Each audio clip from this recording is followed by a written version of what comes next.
Mm.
Hi, everyone. Can you hear me? Can somebody just quickly confirm that you can hear me?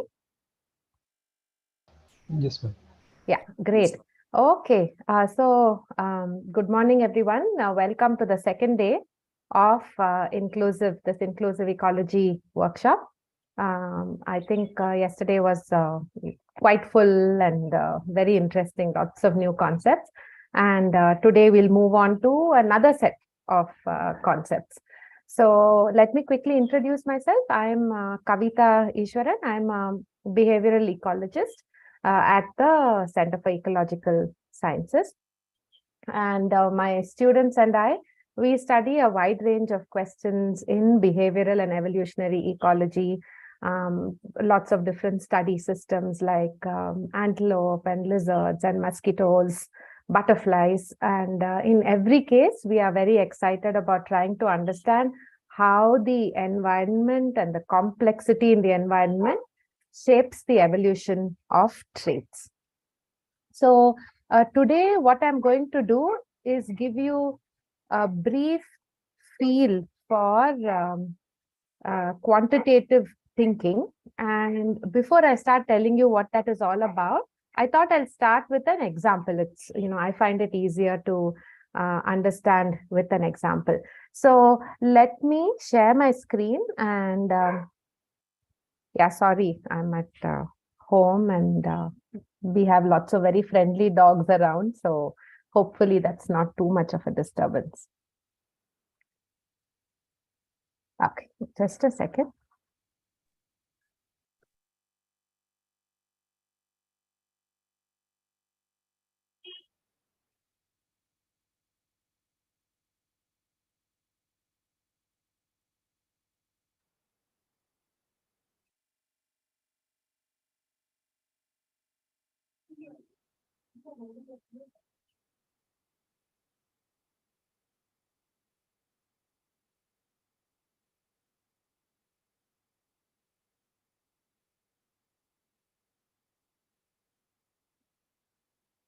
Okay, can you see the slide? I think it should be on slideshow mode.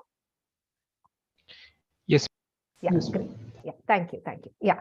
So like I said, let's start with an example. So one of the study systems that we look at is this antelope, the black-buck antelope that you see in these semi-arid habitats from grasslands to scrublands. And they have a very interesting mating system.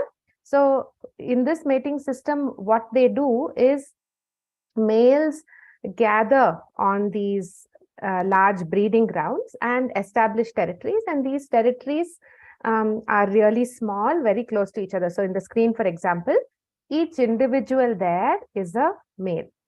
And they perform these very costly displays, fight a lot with each other. So it's a very costly kind of mating behavior for males to show. Females visit these clusters of males and then move among these males and select a mate and then leave the aggregation. So one set of questions in here is why this is a very rare mating system, fewer than like 1% of mammals actually show this mating system. So the question is why do males show this costly behavior? And to understand this, one of the things we need to do is figure out what males gain in terms of mating benefits. So for that, we need to design studies to try and understand the factors that affect how many mates a male is able to get. Now, let me show you a video clip of what happens on a leg so that I can then talk to you from there about the challenges of study design. So, yeah. So what you should be seeing is a video that is of the center of the leg. Each individual there is a territorial male. So you can see that the territories are really small. They don't have much food at all. So males have to leave the leg to feed.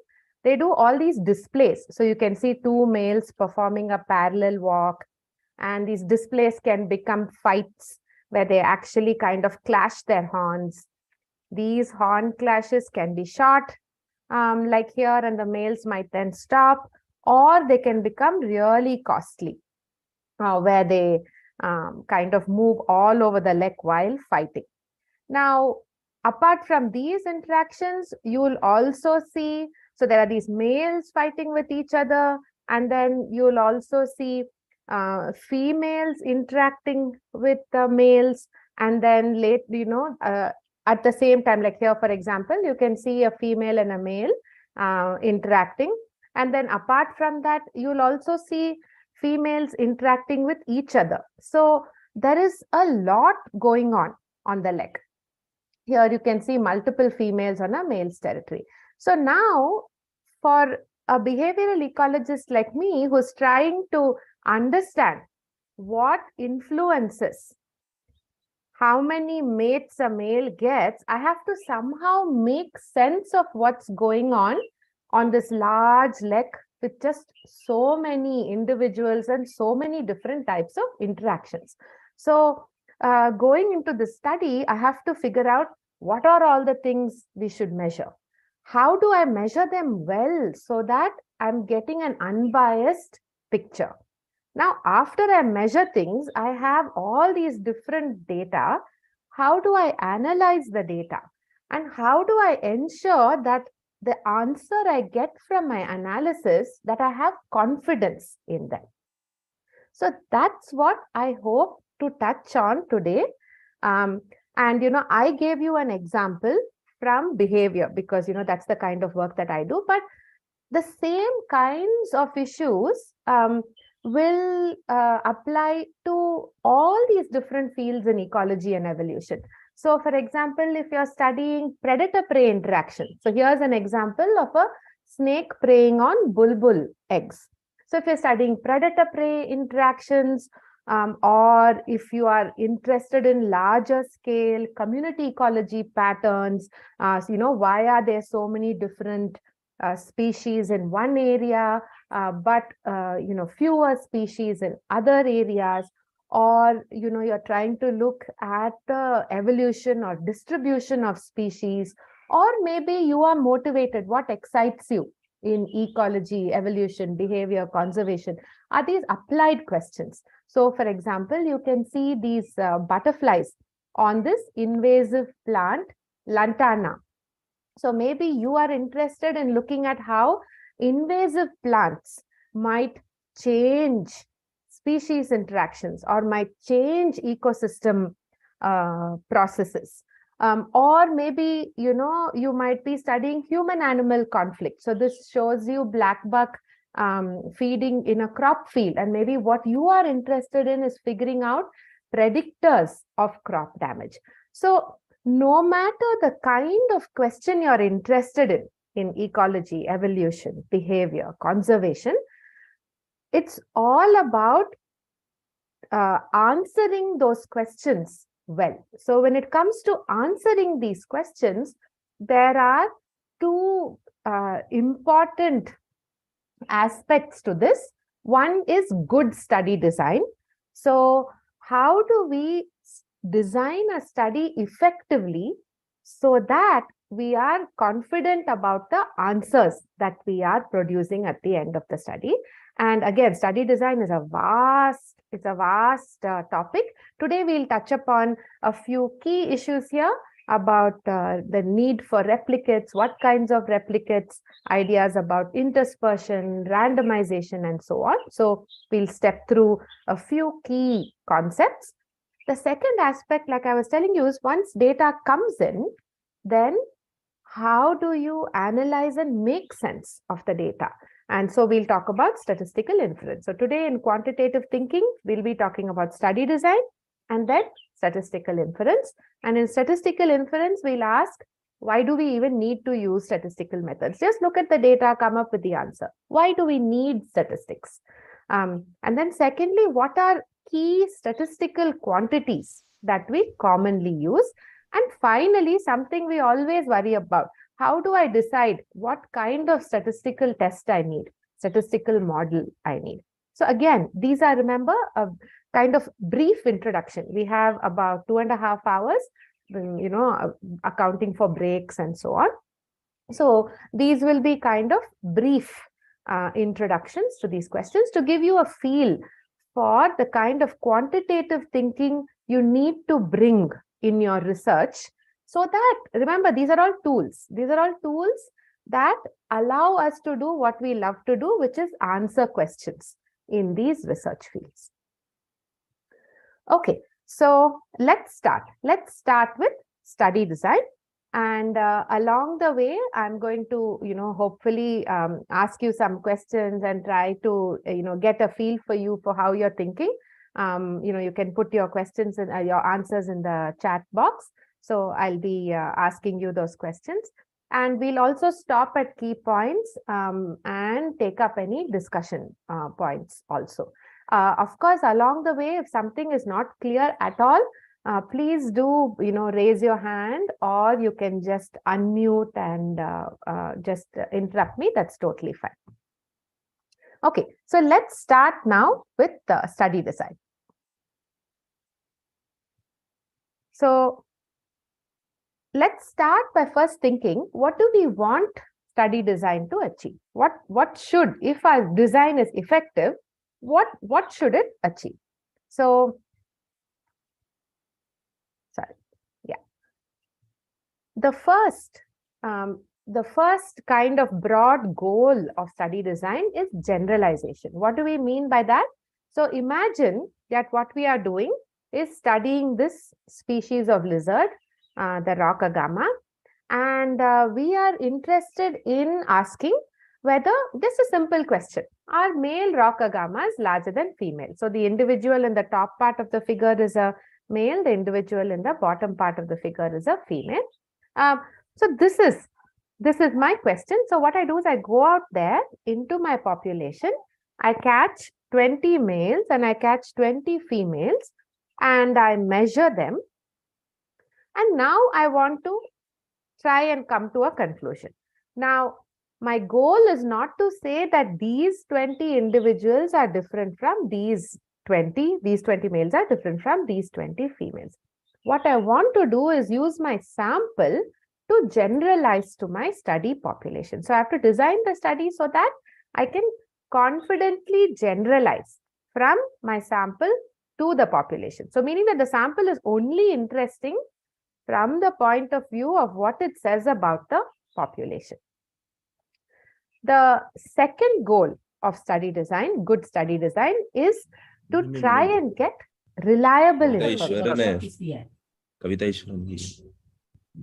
Sorry, I think somebody is unmuted. Could you just mute? And if you want to ask a question, of course, please interrupt. But otherwise, if you could keep yourself, if you could hit the mute button, that would be great. Okay. So the second goal is reliability.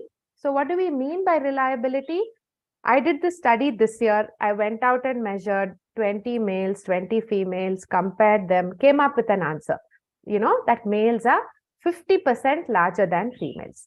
Now, if my study is designed well and is giving me a reliable answer, that means if I were to go out next year and do the same study, and if conditions are roughly the same, I should get a similar answer. Meaning, males should be larger than females and somewhere around quite a large amount of difference. So the first year I might have got males are 50% larger. Maybe the next year I get that on average they are 45% or 40% larger. I shouldn't get suddenly a small difference like, males are only 5% larger, or no, in fact, females are larger than males. So if conditions are the same, I should get roughly the same answer if I were to repeat my study, because then I'm getting at what is there in the population, not some random noise. So second goal of study design, to get reliable answers. The third goal, which may or may not be there for all studies, it depends on the kinds of question you're asking, is causal inference, meaning to be able to confidently make cause-effect conclusions. So in some of our studies in ecology, evolution, behavior, conservation, we may not be interested in cause effect. So, for example, if we want to describe, for an endangered species, we want to describe how numbers, the trends over time, we may not be interested in cause effect. But for many other questions, we are either explicitly or implicitly interested in cause and effect. So, if males are larger than females, typically then I would go on to try and understand why. So by cause effect, we are trying to understand underlying processes. Why are males larger than females? For what ecological reasons? What evolutionary reasons? Or what mechanistic reasons? What developmental processes result in males being larger than females? Or if I'm studying an ecological pattern, species richness is greater, the number of tree species are higher in this forest compared to another forest. Why? Why do we see differences in tree species richness? So those are all questions about cause and effect. And it especially in studies where we can't do experiments. So many of our studies in the wild, we can't do experiments, we can't change things. So especially for those studies, it's very important that we design them so that we can try to make as strong cause-effect conclusions as possible. Okay, so quickly to recap, main goals of study design: generalization, reliability, and causal inference. Now, one quick reminder is that before you jump into study design, it's very, very important that the question is clear in your mind. Because if the question is not clear, then you'll design your study in a way where at the end of it, the answer you get won't match the question you're actually interested in. So remember, spend some time, make your question really clear. Only then can you really jump into study design. So just a quick kind of point to keep in mind. Okay, so the first set of concepts we'll tackle are about, now that I've decided I have my question, and now I'm going to go out there and carry out my study. How should I choose what to sample? And the first issue we'll talk about here is the need for multiple replicates. So, I don't even have to ask you, why do we need multiple replicates? Because all of you will agree that variation is everywhere in ecological systems. And I'm using the term ecology broadly to mean ecology, evolution, behavior, and so on. All these systems are not, you don't find every individual showing the same trait value. You don't find all populations behaving in exactly the same way. So variation is everywhere. And the need for, large sample size, the need for replication is because we want to capture that variation well. Because only if we capture the variation, can we get a reliable answer. Next time we come, we'll get the same kind of answer because we've represented that variation well. So we replicate to increase reliability, to get a handle on, to quantify that variability, which will then allow us to generalize nicely from our sample to the population. Okay. But the key thing here is that replicates should be independent. What we mean by that replicates should be independent is that if I collect information from two replicates, say, that question about are male lizards larger than female lizards? If I measure two male lizards, each of those male lizards should provide independent information. Meaning, the measurement on one, the information from one shouldn't somehow be kind of correlated or dependent on the independent from another, the information from the other. Let's take an example and this will become more clear. So let's go back to our black buck example. Okay. So I was telling you about this black buck mating behavior, how males all aggregate together and form this kind of territorial breeding cluster of males called the lek. Now, and I was telling you that the question, that one of the question is, why do males cluster? Why do males cluster their territories and display, given that it's so costly? Now, to understand this question, one of the ideas, the hypothesis for this is that males cluster because females prefer to visit and mate with males on larger clusters. So the number of mates a male can get increases with cluster size. So males benefit from being in larger clusters because the number of mates they can get increases with cluster size. So I've just shown you kind of a pattern. This graph on the left that you can see, this graph on the left just shows you this idea that what we are trying to test for is, as the cluster size, by cluster size we mean the number of territories in one cluster, as the cluster size increases, does the mean number of mates a male has, does that increase? So that's the idea I want to test. So what I do for this is I go to clusters with different numbers of males. So I go to one territory cluster with 50 males. And you know, it takes a lot of effort to randomly identify individuals and follow them closely. All that takes time.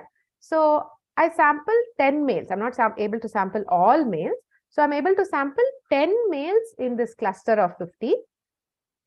And then I go to, because I need clusters of different sizes, right? So I then go to a cluster of 15 males and there I sample 5 males. I watch the males in these behavioral observation sessions and measure how many mates they get.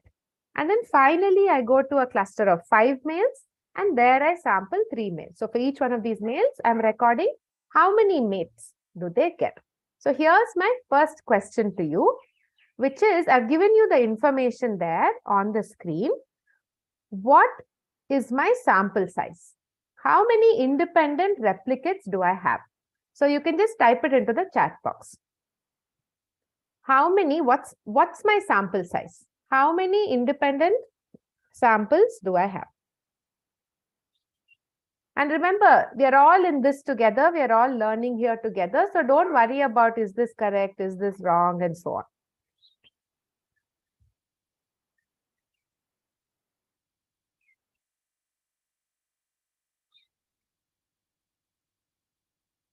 So right now, I think Priyanka asks, how will I select and follow them? I'll come to that a bit later, Priyanka. Right now, let's focus on the how many independent replicates do I have? But that's a good question. And in fact, it's a key question we'll be coming to next.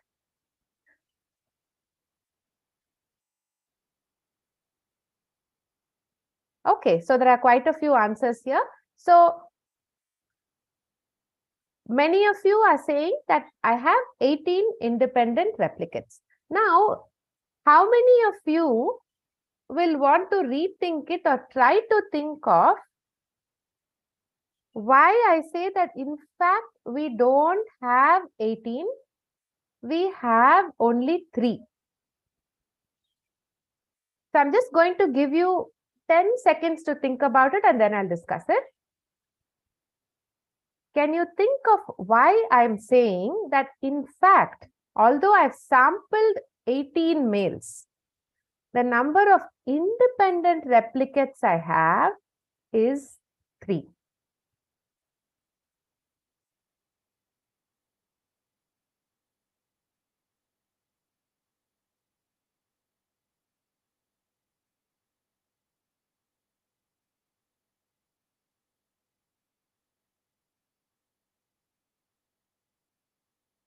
Yeah, I think there are also some answers about why it might be 3.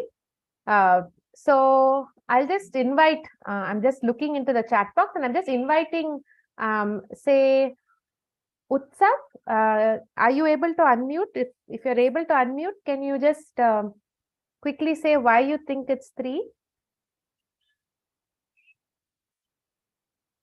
Hello, am I audible? Yes, you are. Ma'am, I think it's because there are three clusters from which we are choosing the samples. So maybe that's why. Okay, yeah.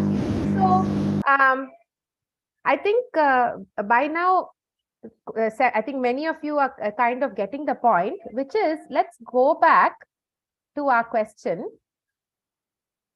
Our question is about why do antelope form clusters of different sizes? So what we want to measure is the benefits individuals get from being in clusters of different sizes. So in fact, the unit of interest here is a cluster. And the males we are sampling within a cluster are subsamples. It's like if I was trying to assess a coin and I toss the coin many times. It's a similar idea. So the males within a cluster are kind of subsamples of the benefits you get from being in that cluster. So even if I sample 50 males from a cluster of 50, I'll still have only one data point at the scale of my question, which is about how things change depending on the size of the cluster. So, and I think some of you have alluded to this also. Individuals within a cluster are interacting, and therefore, if say in one cluster, the mean number of mates one male gets is high, it's very possible that because of this male's behavior or because of the location of this cluster, maybe this cluster is on the home range of a large female group, because of some shared reason, males within the cluster are likely to show similar information. So they are not providing independent pieces of information. Now, I just want to contrast that with a different question, which is saying, suppose my question was, how does the number of mates change from the center to the periphery of a cluster? So you have a cluster of males, and there's one hypothesis in the Lecking literature that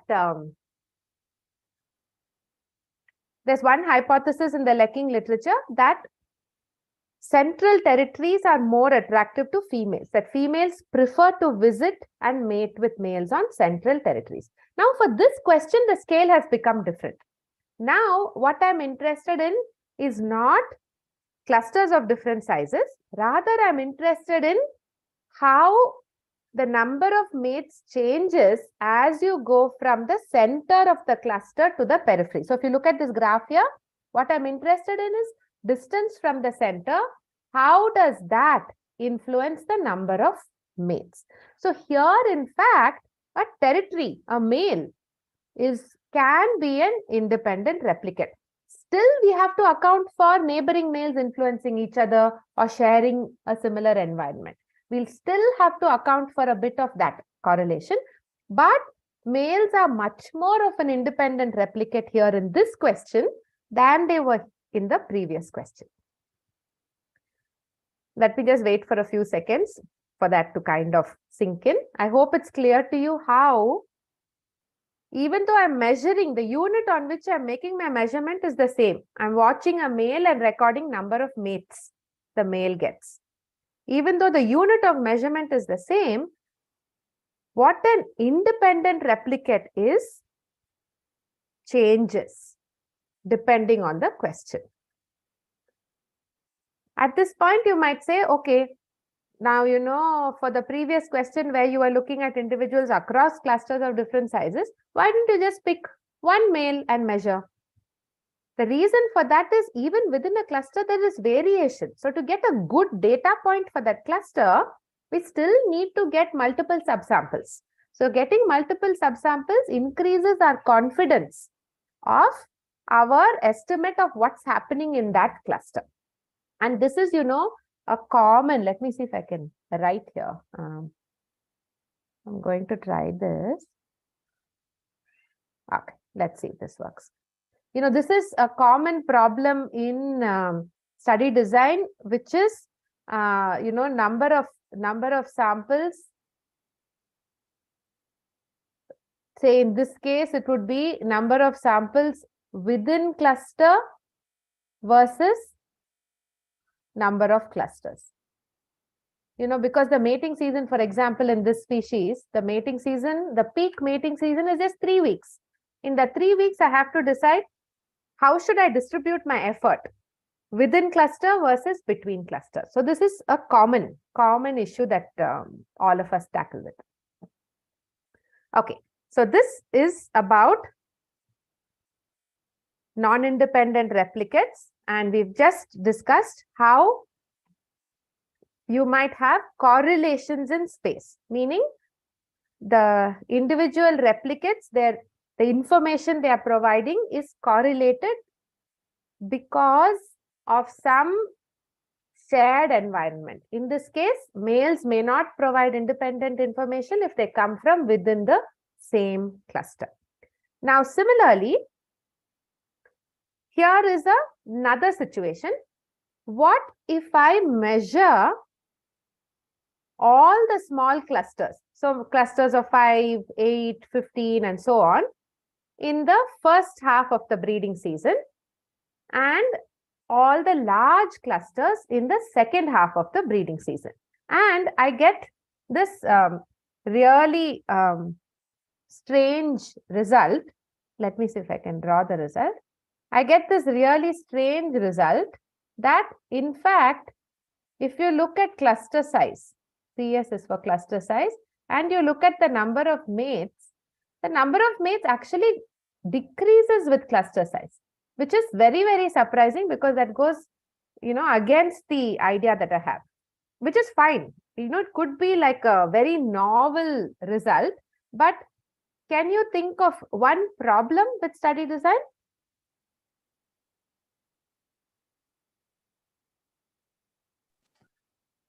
So the result I'm getting is small clusters.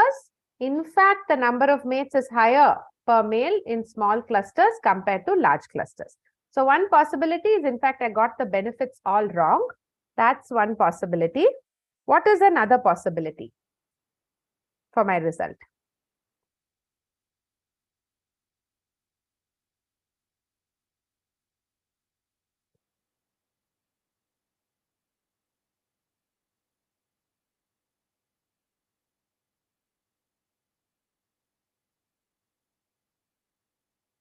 Anyone? Can anyone think of what another explanation for my result could be?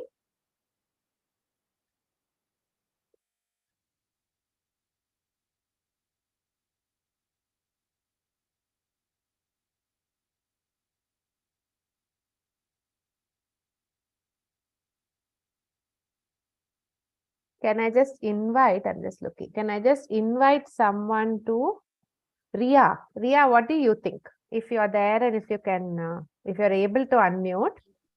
Good morning, ma'am. Ma'am, I'm trying to think the answer. The moment I catch something, I'll let you know. Sure, sure. Just to make the question clear, the study design is that I measure the number of mates on small clusters in March, and I measure the number of mates for males on large clusters in April, and I get the surprising result that, in fact, larger clusters have fewer mates.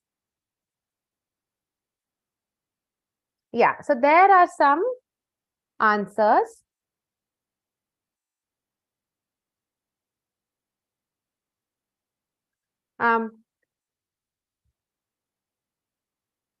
One possibility, so people have mentioned food availability, environmental changes, etc. So one factor that I have not taken care of here is time, right? I'm measuring all the small clusters in one period, all the large clusters in another period. So if anything changes over time, that will completely confound, mess up the result. And in fact, in this species, the number of females visiting the clusters, the number of females who are receptive in this antelope species is highest in March, in the first 3 weeks, in fact, of March. So what this might reflect is not number of mates a male gets, but just overall breeding season is going down. So early in the breeding season, lots of females, high mating success. Later in the breeding season, fewer females, low mating success. So what we are getting is that small and large differ maybe because of temporal correlations, because of time related difference. So I think many of you are now getting that point. I see that in the chat box, that you can kind of see that, things are changing. You don't know what is changing through time. And because of that, you could get differences between small and large clusters. Yeah, all kinds of seasonal changes. Absolutely. Okay, so there was one question from the previous point about why are, I think there was one question, why are they said to be independent? We talked about distance and they are not called independent when talking about cluster. So just to quickly go over that point. So when we talked about correlations in space and what is an independent replicate, what is an independent replicate? The summary of that is it depends on the spatial scale of your question. So if your question is, how are things changing between clusters? Clusters are your independent replicates. And then males within clusters are subsamples of your independent samples. When your question is, how do things change from the center to the periphery of an aggregation? How do things change from the center to the periphery of an aggregation? Then territories at different distances from the center to the periphery are your independent replicates. Even here, if two males are closer together, they might still be not independent, and you have to account for it statistically, which you can. We have wonderful methods to take care of it. Somebody else brought up a point, isn't a cluster limiting the range from center to periphery? Absolutely. Which is why it's important to replicate this in multiple clusters, but you don't need as many clusters as you would for the previous question, which was at the level of the cluster. Okay, I hope that kind of got at the answer to some extent. Let's move on. So what have we talked about now? We've talked about correlations in space, correlations in time, and you can actually get, I'll come back to this a little later, you can get all kinds of other non-independence. So somebody else, I think earlier on in an explanation, had talked about genetic similarities between males. So again, that's a source of non-independence. Here's an example. Suppose I am measuring how availability of food affects the growth of these crow chicks. And I have what this graph is showing you on the left is for different levels of food abundance, what's the weight of the chick.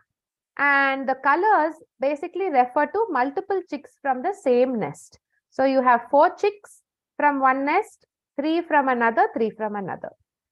Now again here, chicks from the same nest are unlikely to be independent data points because they share parental environment, they share the nest environment. Maybe one nest has a lot of parasites, so the chicks are not growing well. So basically, they are not independent pieces of information because, for example, if you know, look at this set of orangish data points, all of them are better than average, meaning they are above the regression line. So maybe that's because they are in they have a set of parents who are able to bring food very fast. Now the brown ones, many of them are below the regression line. Maybe they are in a nest which has a lot of parasites. So for whatever unknown shared reasons, if we suspect that they have a shared environment, then they are unlikely to provide independent pieces of information. So again, there are statistical methods to account for all of these. So, the beauty of it is if we note down the information that they come from the same nest, or, the spatial coordinates or when in time and so on, all of this can be accounted for. We just have to be aware of it. That's the important thing. And after being aware, what we need to do here. So we said replication is a key concept in study design. The second key concept is interspersion.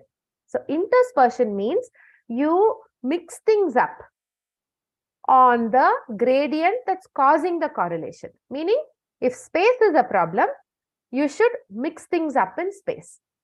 Suppose, I want to look at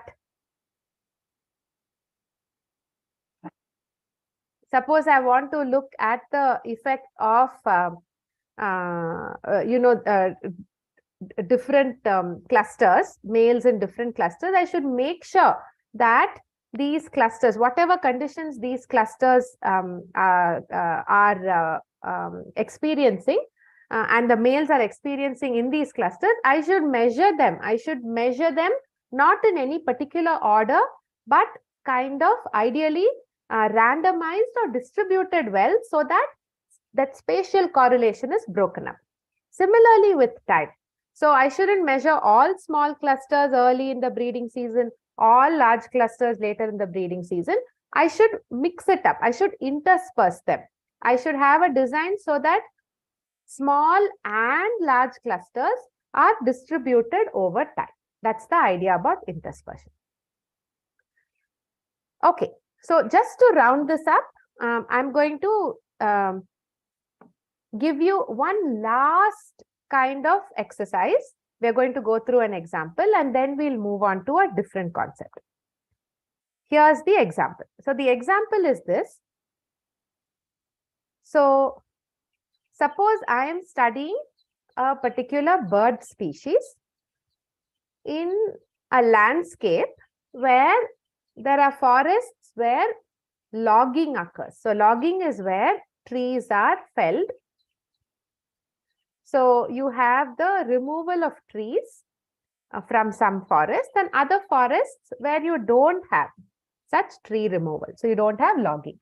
And I am a conservation biologist interested in studying whether such logging affects the bird population. So this term recruitment is a term used actually to mean the offspring from 1 year becoming a part of the breeding population, but often we use kind of indices of recruitment. So the index we are thinking of here, say for example, I'm just thinking of how many, from egg to number of fledglings, how many chicks successfully grow and leave the nest. So my question is, does logging affect successful offspring production? Chicks successfully leaving the nest. So what do? I choose a forest. Let me just call that forest F1. I choose a logged forest and then I find nests there, 60 nests, and I try to design it well. I try to, spread the nest across all these populations, across all the area, randomly select nests, etc. And I follow how many chicks successfully fledge from the nest. And the information, what I get at the end is an average of less than 1. So 0.8 is the number of fledglings per nest. So the average is less than 1. And the confidence interval. We'll talk a little bit more about confidence interval, but just to mention that the confidence interval tells you how well you've measured something. Where is the true population parameter number going to be? And the confidence interval says it's all around 1. It's not much more than 1. It's 0.2 to 1.3. And then I also select an unlogged forest at the same time. I'm doing this simultaneously. I'm doing all that interspersion and everything. So at the same time, I choose a unlogged forest and there I select 50 nests. Again, measure how many offspring successfully fledge. And I get a mean of 2.2. So much higher. 2.2, and the confidence interval is also all pretty high, indicating that the number of offspring that fledge from this nest is somewhere between 1.7 and 3. That's what the confidence interval is indicating. So this is my study. These are the statistics. My question to you, can I conclude, based on this, can I conclude that recruitment in logged, That is mean fledging success. That's my measure of recruitment. Recruitment in logged forests is less than recruitment in unlogged forests. This is my question to you. Can I conclude? You can just put yes or no. Can I conclude based on the statistics that I've shown you that recruitment in logged forest is less than recruitment in unlogged forest? So I'll give you 10-15 seconds to think about it and just put down yes or no. I mean, you can write more also, but at a minimum, yes or no.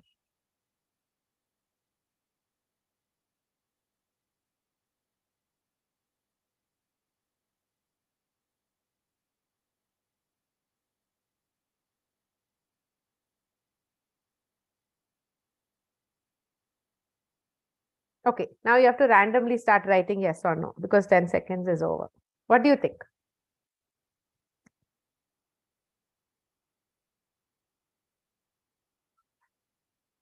Okay, I'm seeing lots of responses. That's great.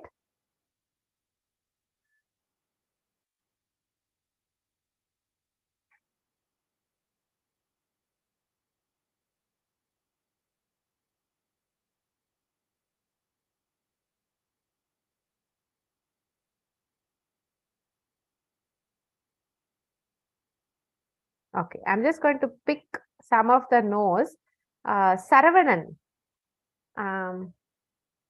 if you're able to unmute, can you just share why you think no? And again, remember that we're all in this together. It's full learning only here. Can you hear me? Yes, yes. Good morning, ma'am. I think we need more replicates of both logged and unlogged forests to make sure that we are confident enough to say, okay, in so many unlogged forests, we see that the mean is lesser than the logged is lesser than the unlogged. Then we could say recruitment is less in logged. I think the forest here is the kind of like the cluster size. Like Yes, absolutely, absolutely. I'll just ask. So Arshian, is it? Arshian Shahid? Yes, ma'am. What I saw that you also had said that you are not, you don't think so. Do you have anything to add to what Saravanan said?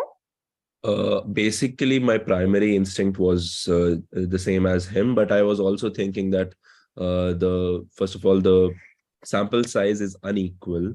So mostly the means and the confidence interval, everything is unequal. So it doesn't seem very consistent with each other. That was my point of view after the fact that they are basically in the same cluster.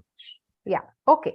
Okay. So I think that, it would be interesting if several people have said yes. Can one of you just tell us how you thought through it? Because that's how initially one would think it through.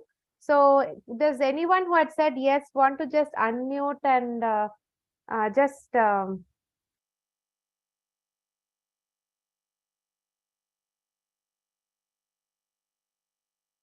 Hello, ma'am. Am I audible? Yeah. Who is this? Can you just... Siddharth. That's Siddharth. Yes, yes. Please tell us. Ma'am, if recruitment is considered equally as fledging, then yes, we can say that the assessment that we have made is true. But if fledging is not equal to the recruitment, then we cannot come to this result. Okay, great. So you were thinking about the index there. Okay, excellent. Okay. Yeah. Okay. Thank you. Thank you, everyone. I can see that, all of you have kind of tried to think this through. That's great. So this is a tricky question and it's really important, as I will discuss with you. Many of you pointed out that there are, you have to also consider whether the sampling is equivalent in the two forests. Does unequal sample size matter? Does the index matter? And so on.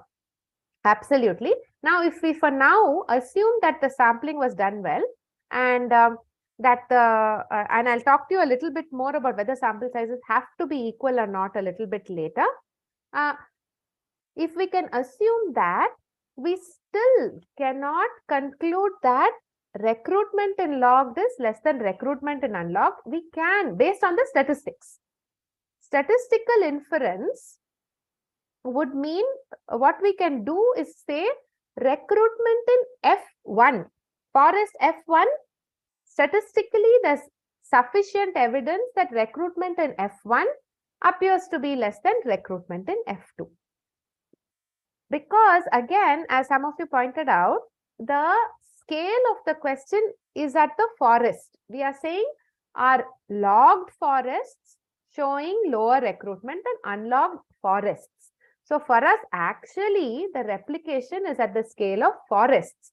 We should have multiple logged forests, multiple unlogged forests, and nests within these forests are subsamples, giving us confident estimates for each of those samples, each of those forests. So statistical inference would be recruitment in F1 is less than recruitment in F2. But the biological inference, we are not interested in F1 and F2 for themselves.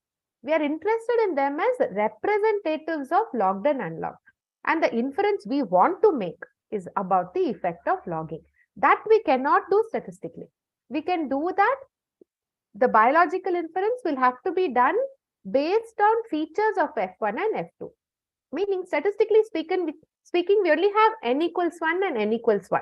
One sample for logged, one sample for unlogged. So now, two forests can be different for so many reasons.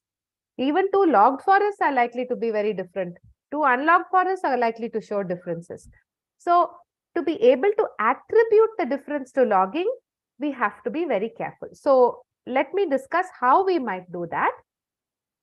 The conclusion here is, when possible, we want to match replicates and our conclusion to the question. Meaning, if the replicates are about clusters, we want multiple clusters. If it's about forests, we want multiple forests and so on. But think about it. Practically, can I actually measure recruitment in 20 logged forests and 20 unlogged forests? Quite certainly not. If I'm doing a PhD, for example, I might have 2 to 3 years of data collection. This is great. The kind of sample sizes I've shown are great for that kind of the time period that's available. And large scale questions are important. We can't say I'll only choose questions where I can get multiple independent replicates. Then we might miss out on lots of very exciting questions at the large scale. What do I do then? What we need to do, if replication is not possible, I need to, for example, say, look, logged and unlogged is mostly the same. The main difference between their, both say tropical, certain kinds of forests, they have very similar conditions. Main difference is the logging, and therefore I can attribute any recruitment difference to logging. If I can measure even one of the situations have multiple sample sizes, that would be great. So, maybe lots of unlogged forests, getting them would be difficult, but say even if I can compare one unlogged forest with say 2 logged or even 3 logged patches, that itself would make it stronger. Is that one different from all 3? Or is that one only different from one of them and very similar to 2 others? That itself will already give me more confidence. Definitely distinguish between what the statistics is telling you and where you're using biological arguments. So you're saying statistically F1 is different from F2, and then because of reasons 1, 2, 3, it's because of logging. We have to be transparent like that. It would be very good to show that the sample we have is a good representation of the population, meaning the logged forest I've chosen is not some peculiar logged forest patch. It's a very good representation of logged forests. The unlogged forest I've chosen is a very good representative of unlogged forest. So again, a little bit of planning is then needed about choosing these patches. It would also help if you tested multiple lines of evidence. Meaning, for example, instead of just saying fledging success is higher here, lower there. If you compare 2 numbers, there's a 50% chance it's going to go in the way that you predict. On the other hand, if you sat and thought through the process. So, for example, if you said, okay, what happens is when this is my hypothesis. when you log the forest, insect abundance, the insects that they use to feed chicks, that particular set of insects, that abundance goes down. Parental feeding rates go down. Therefore, chick growth is lower, chick survival is lower, and so number of offspring coming from a nest is lower. Now you have multiple links in there. And if you collected information on as many of these links as possible, if you measure two things, the chance one is higher than the other is pretty high. But if you measure 5 things and show all of them are higher in the same direction.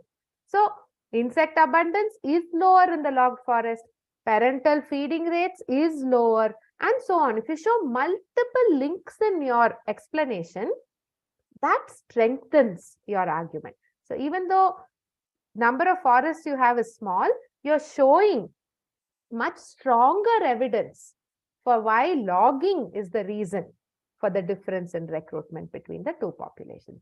Finally, one thing people often do is a meta-analysis. That is, they think of one study as providing one data point and say then they put together multiple studies, say from different tropical forests, and then say across all these, do we find similar results? It's like as if you're gathering sample size by putting together studies from the literature rather than within your own study.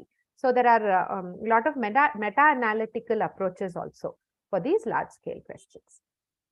Okay, so let's have a break here because I think I've been talking to you for about 50 minutes or so. Let's have a break for 5 minutes just to kind of refresh and everything.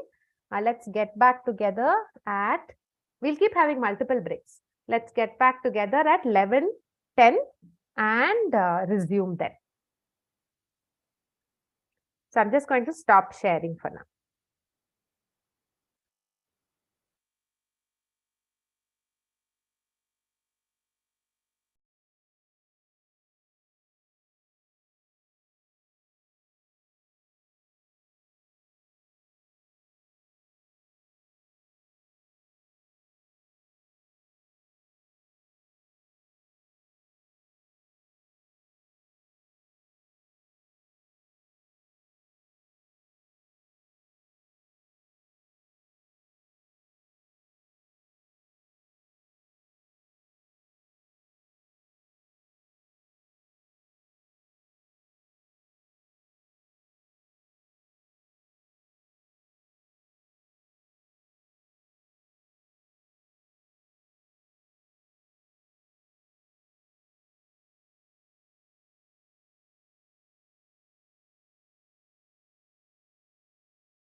Hi, everyone. Let's hopefully everyone's had a bit of a break. Let's get back. I'll just wait 10 seconds for people to kind of hear my voice and get back.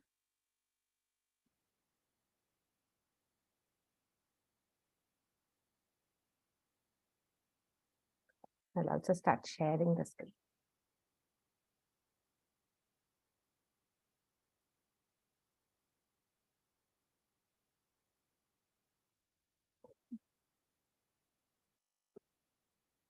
Okay, yeah, so hopefully you can see the slideshow. So just to quickly summarize what we've talked about till now, we talked about goals of good study design, and then we talked about goals of good study design, and then we talked about the need for replication, the need for replicates, and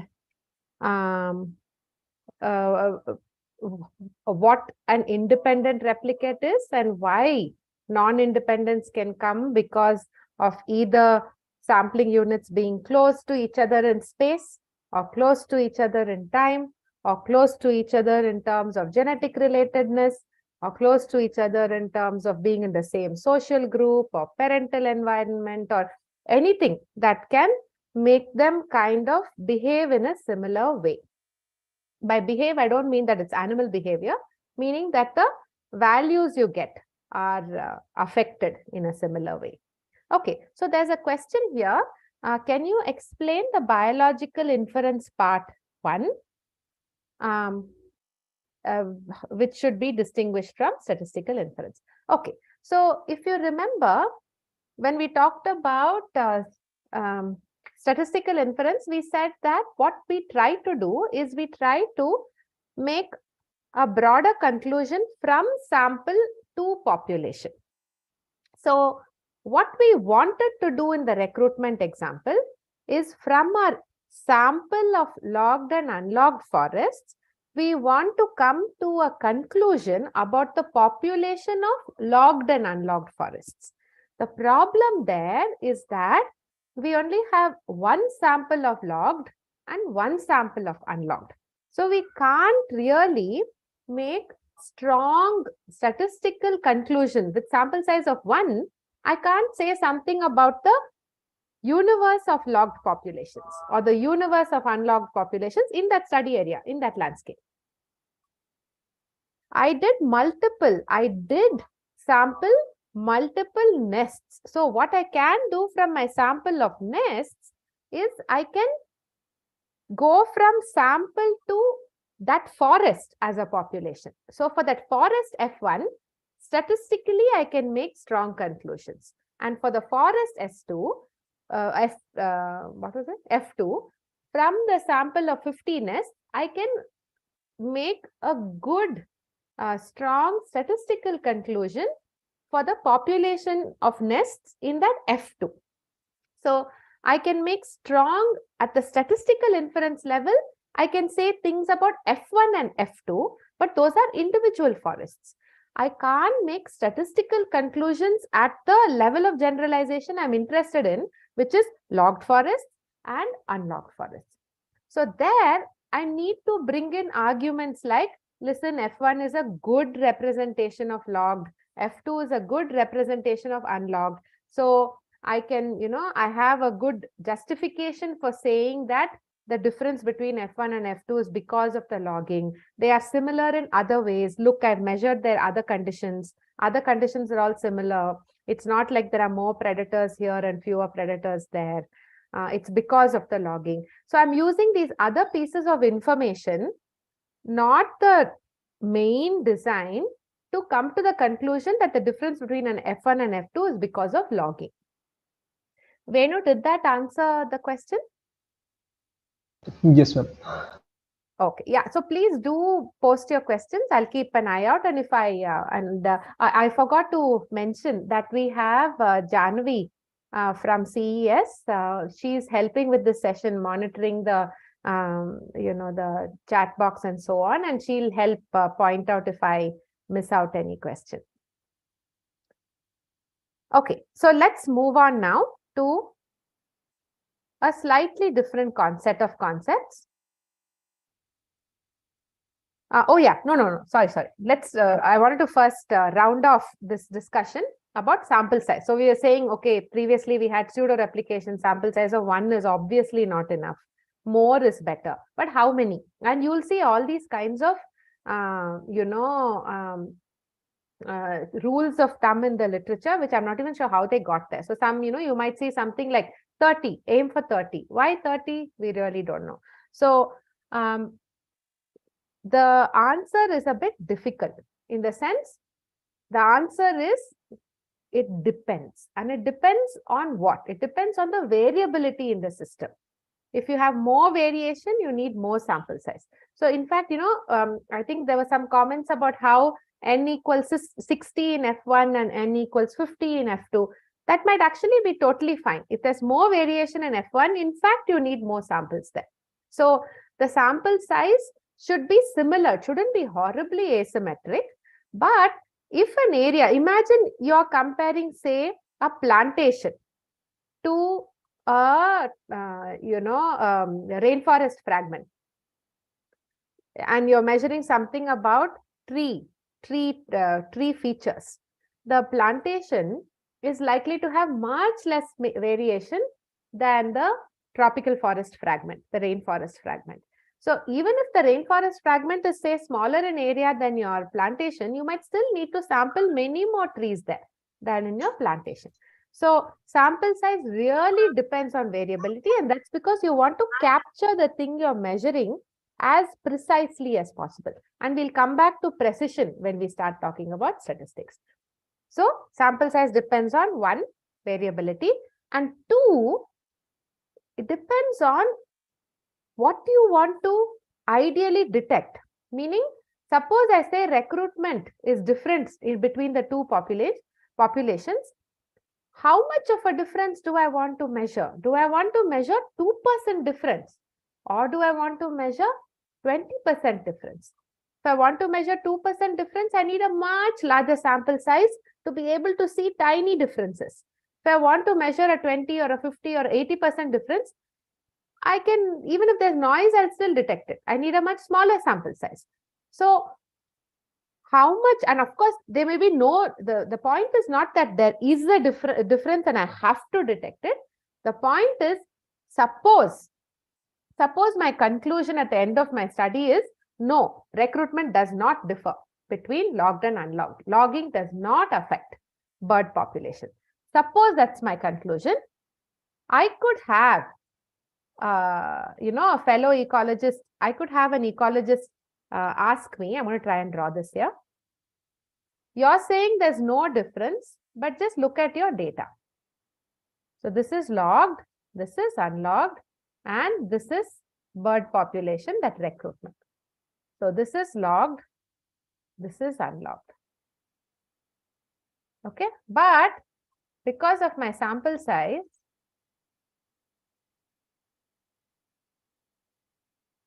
say lack of sample size, I'm not able to imagine those are straight lines. Okay, I'm sorry, I'm not able to make very straight lines today in this mouse pad. Yeah, so imagine those are straight lines. The point is, I have not, my study is designed so poorly that the straight lines you see are confidence intervals, which tell you, and we'll talk about it more in more precise terms, but broadly they tell you where the true value of the population is there. Somewhere it's in there, likely to be there.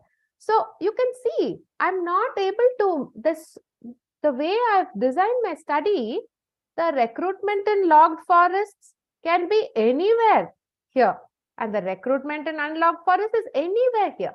So even if there is a true big difference, my design cannot detect it. So I might say no difference based on these data.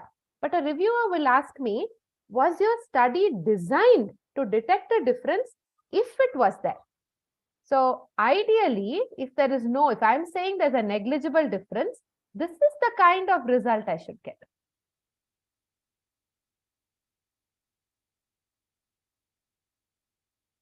So you can see the mean difference is tiny, and the confidence interval is also saying, listen, the difference is tiny. So the thing you have to ask yourself is my study designed? Do I have enough samples so that if there is that basic amount of difference that is there, would I have been able to detect it? So if I say negligible difference, is there truly negligible difference, or did I not just have the power to detect it? You would have heard this term, statistical power. Do I just not have the power to detect it? I don't have enough sample size. I've not captured that variation. That's why I'm not able to detect it. Or is my study designed really well? I have enough samples so I can confidently say, listen, there really doesn't seem to be, it seems to be negligible, the difference. I could have detected anything, 2% or more, I could have detected. So what I'm reporting to you is based on a study that's designed to detect at least 2% of a difference.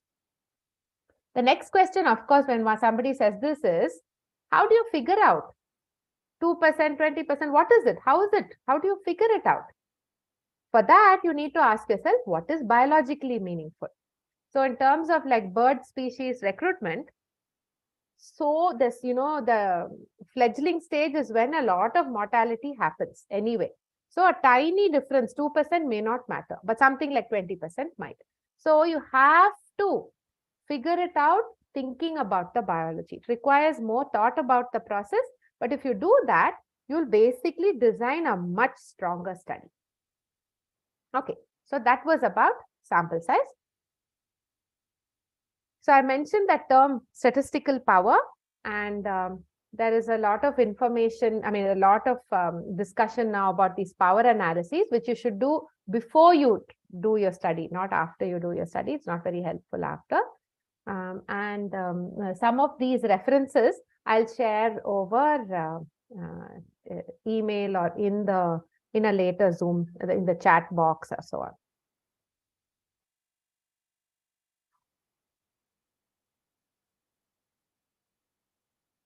So Madhushri has asked a question. Madhushri, is this about the sample size that you're asking?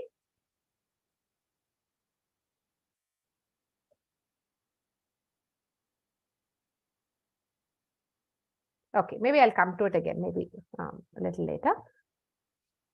Okay, so let's now shift to a different set of topics. So, and we are going to do it by just doing the small exercise. So I was telling you before that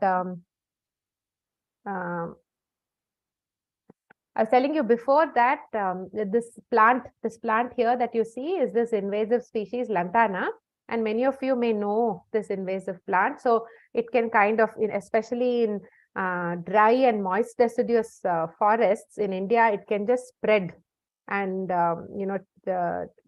over like many squares of kilometers, you can have these huge abundances of this invasive plant. And this invasive plant, one characteristic feature is that it flowers and fruits abundantly. So let's focus on its flowering, and that can attract a lot of pollinators, insects, butterflies, bees, etc. So now let's say our question is,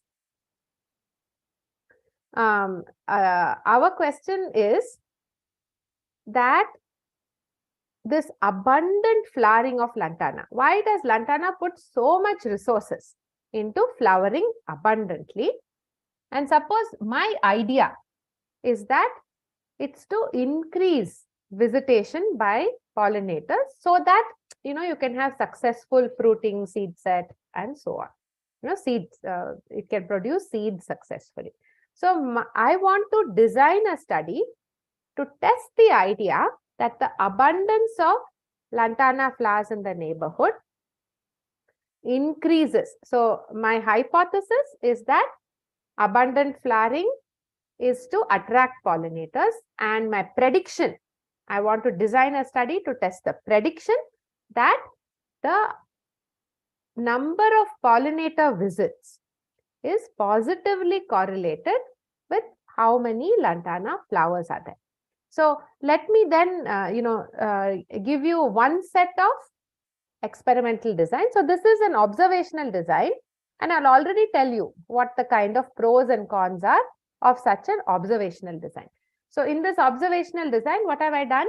In this tropical forest, in this moist deciduous forest, I have found some, 10 different lantana bushes, and they are spread across a gradient, 10 plus 20, one bush has 10 inflorescences, that's the abundance, one has 20 inflorescences, and so on, all the way to 1600. So nice wide range. And on each flower, each bush, I choose 2 inflorescences and I observe them for 30 minutes and record the number of pollinator visits. So the design is different floral abundances across a gradient from small to large, and 2 inflorescences are watched, and the number of butterfly, number of pollinator visits, let's say I'm only focusing on butterflies. Number of butterflies visiting, I note down. An alternative to this would be, because I have this, I only have limited observation time. So an alternative to this would be, I choose only 3 bushes in the forest, and they represent 3 values of floral abundance. 40 inflorescences per bush, 100 inflorescences per bush, 400 inflorescences per bush. And in each bush, I sample 20 flowers. So I watch 2 inflorescences at a time. It's very difficult to watch many of them. So I watch 2 at a time. So I'm spending roughly the same amount of time, actually. Let's say watching and recording number of visits per inflorescence. Now, if we were to contrast these 2 designs, you can see that in the first one, the advantage is that I have a nice range. So I am sampling a nice range in floral abundances from very low to very high. Here, the range is limited. The range is limited here. I'm only watching particular. I have 40, I have 100, I have 400. And if by chance that 40 is that one bush is a bad representation of that lower level, it's in a very open, sunny spot that butterflies love to visit anyway, I can not even get a good representation of that low floral abundance. So ideally, you do want the full range. The other reason you want a full range is because imagine that suppose floral visitation. So here you have floral abundance and here you have visits. Now, if it's a straight line like this, that's no problem at all. Any 2 points you measure, you can estimate the difference. But what if floral abundance looks like this? I mean, the visitation looks like this. So initially it increases, then it plateaus. Then if I measure this and this, I'll get no difference. If I measure low and high, I'll get, wow, very big difference. So when you have a relationship that's not linear, that's not a straight line, it's good to measure all along the range of the X variable, meaning in this case, floral abundance. Otherwise, if you choose 2 points lower down in the range, you might get a different answer. 2 points higher up, you might get a different answer. So again, this first 1A is very good because it has a nice range. 1B is limited both in range and in just the number of bushes. So the number of plants are actually also limited, which is not a good thing. However, the advantage here is each plant is estimated well. So each data point is estimated with a lot of confidence. So each plant here is estimated well. Because from this plant, this floral abundance, say 40 inflorescences per plant in this plant, I have sampled 20 of them. So because of that, I get a good estimate for that plant. On the other hand, there is a lot of per plant variation in the estimation because I'm only looking at 2 inflorescences. per bush. So, and maybe those 2 inflorescences, even if I choose them at random, etc., they may still not represent that bush well. That's the problem. Okay, so the second part of the exercise is something slightly different. I want you to think about it, which is here I'm now going to carry out an experiment. So 2A and 2B are about experiments.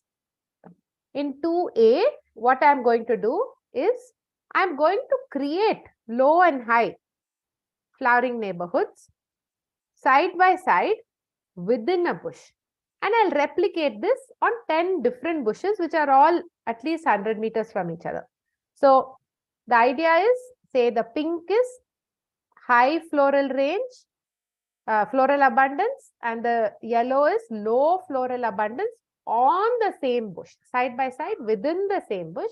I'm going to snip away flowers or so on and create high floral abundance and low floral abundance on the same bush, and then watch these 2 neighborhoods and record pollinator visits. And I'm going to replicate this 10 times, 10 different bushes nicely spread away from each other.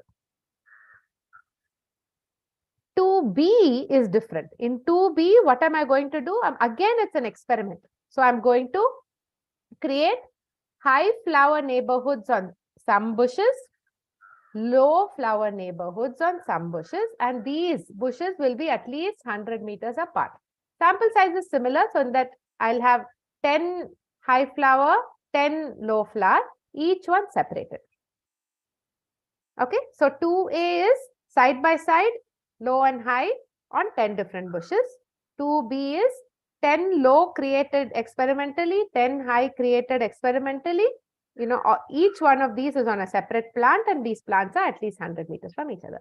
So what I'd like you to do is look at these 2 study design and put down any one point. So you can just write it out in the chat box. Put down, you can say 2A advantage or 2A disadvantage or 2B advantage, any one advantage or disadvantage that you see of these 2 study designs. Okay, so we'll take 30 seconds over this. So take 30 seconds, think about what's good or bad about design 2A or design 2B, and just jot that down in the text box. And I just actually wanted to say, by the way, thank you so much. All of you have been interacting really well. In an online session, it can be quite difficult. So, through the chat box and so on, thank you so much. I think that's thinking through these kinds of exercises, I find this, helps with learning. So thanks a lot for interacting.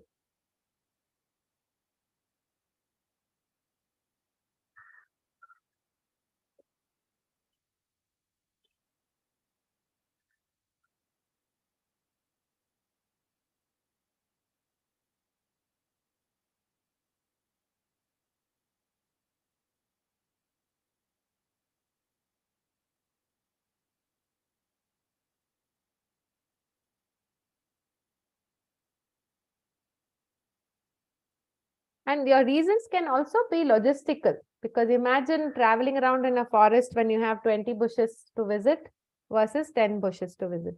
So think about, is it good to create these treatments on the same plant? What is good about it, and what is good as in what is an advantage in terms of study design goals, and what can be a drawback in terms of study design goals? And if you have your experimental treatments on different bushes, what is the advantage and what is the disadvantage based on study design goals?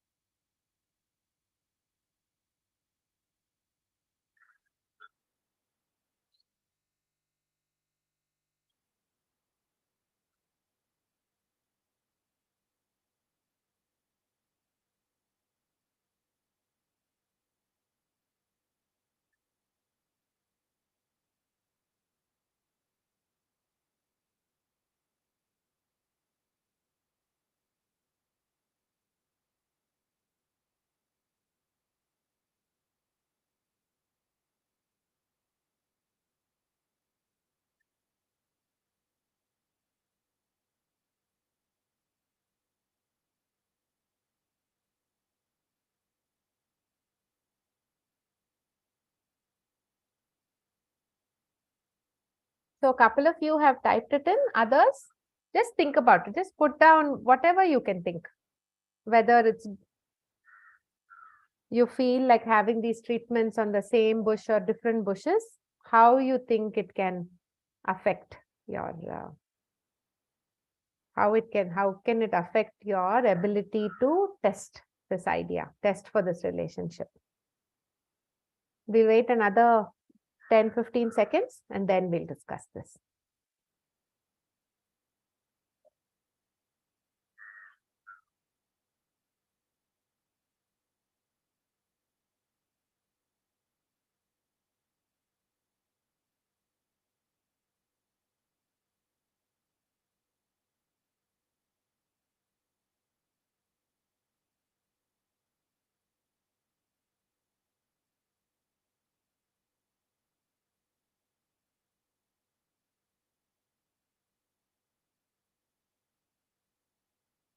Okay, great. So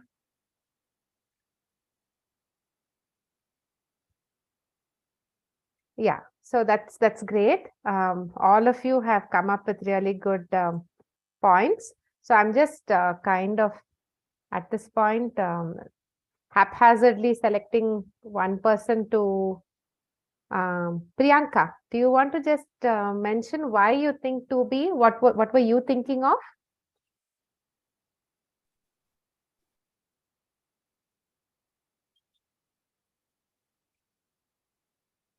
Or yes, ma'am.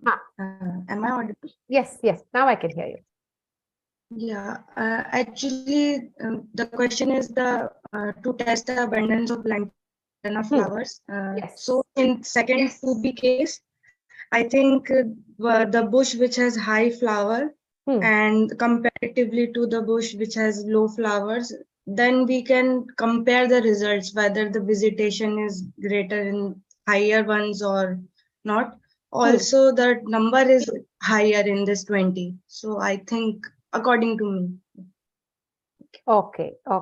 Yeah, okay, great. And then for 2A, I think somebody had mentioned an advantage of 2A.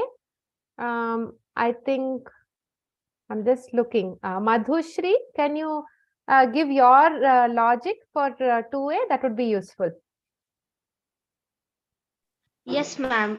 Yes, ma'am.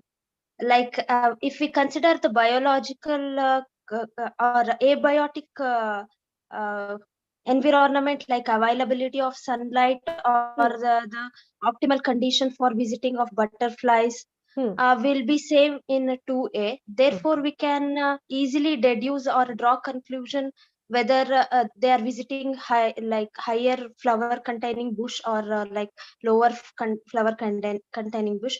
Whereas in 2B, if we consider they are very far and the environmental condition might affect our conclusion.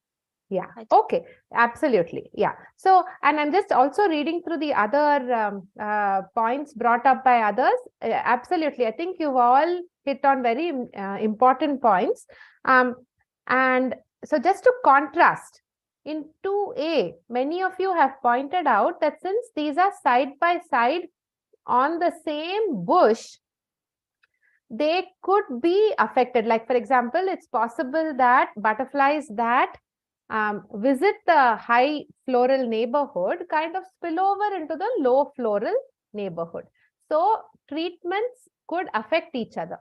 So you can, separating out treatments is difficult.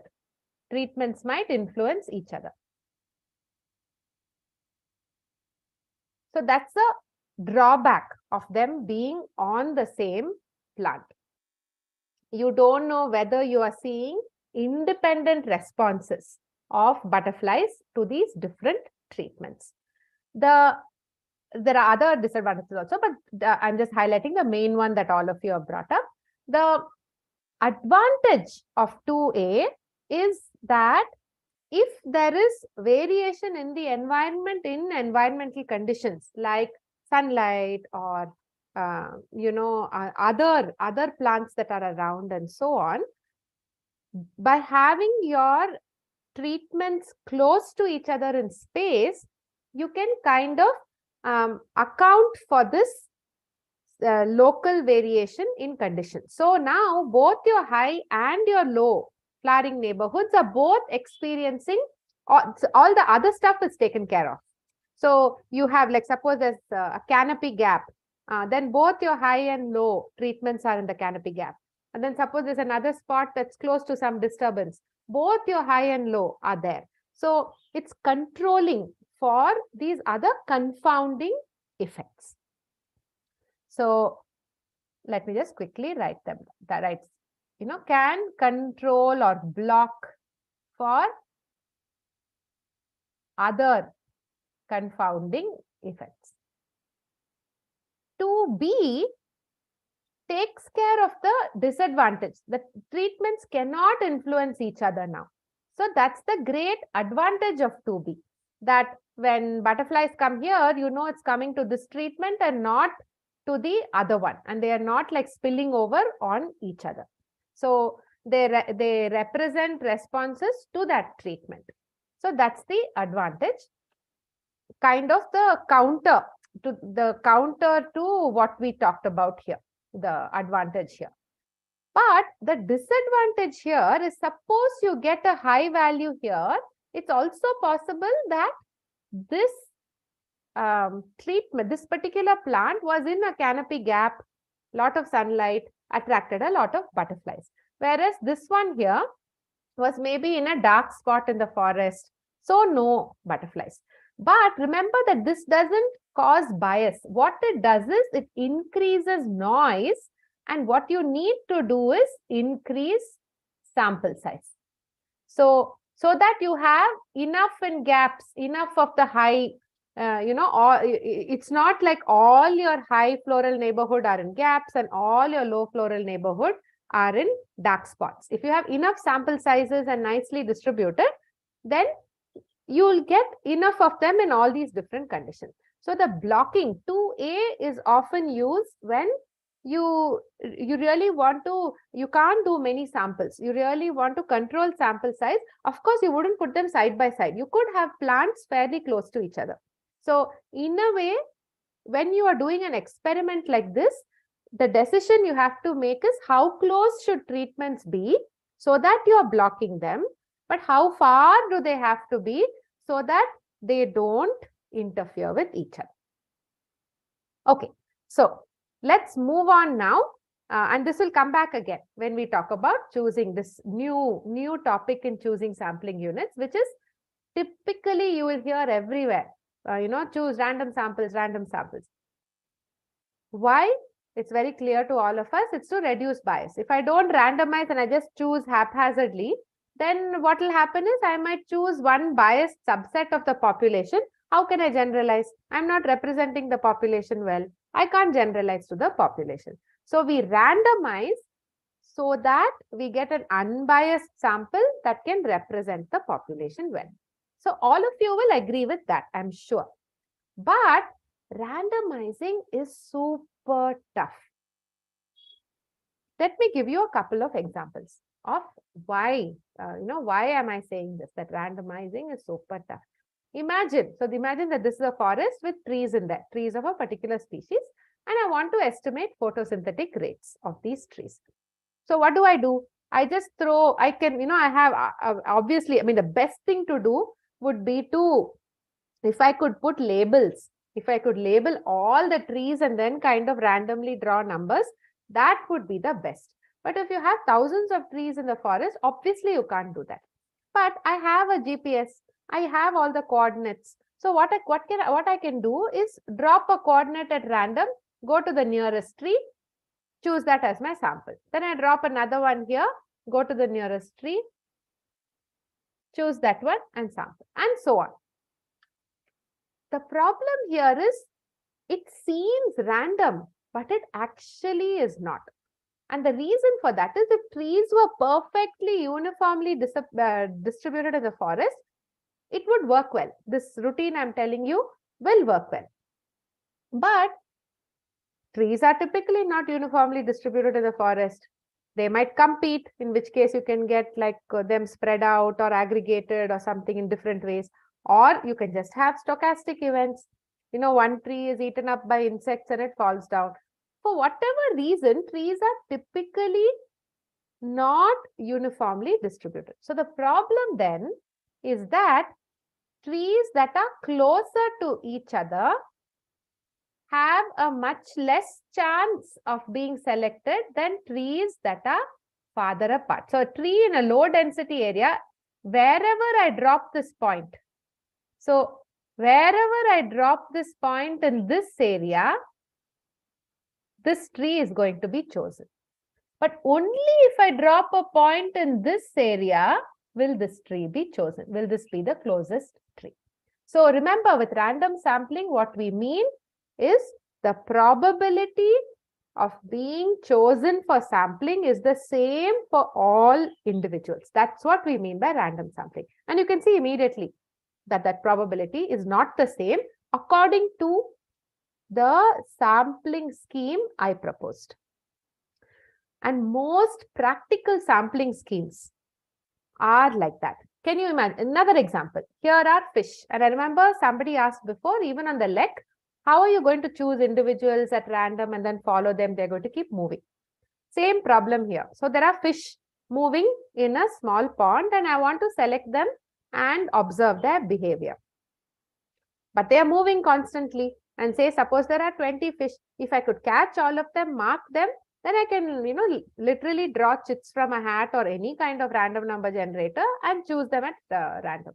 But now in this moving group, if I'm not even going to touch them and I have to select one, I can't use a scheme like start from the periphery and count to the center. Choose a number at random like 5.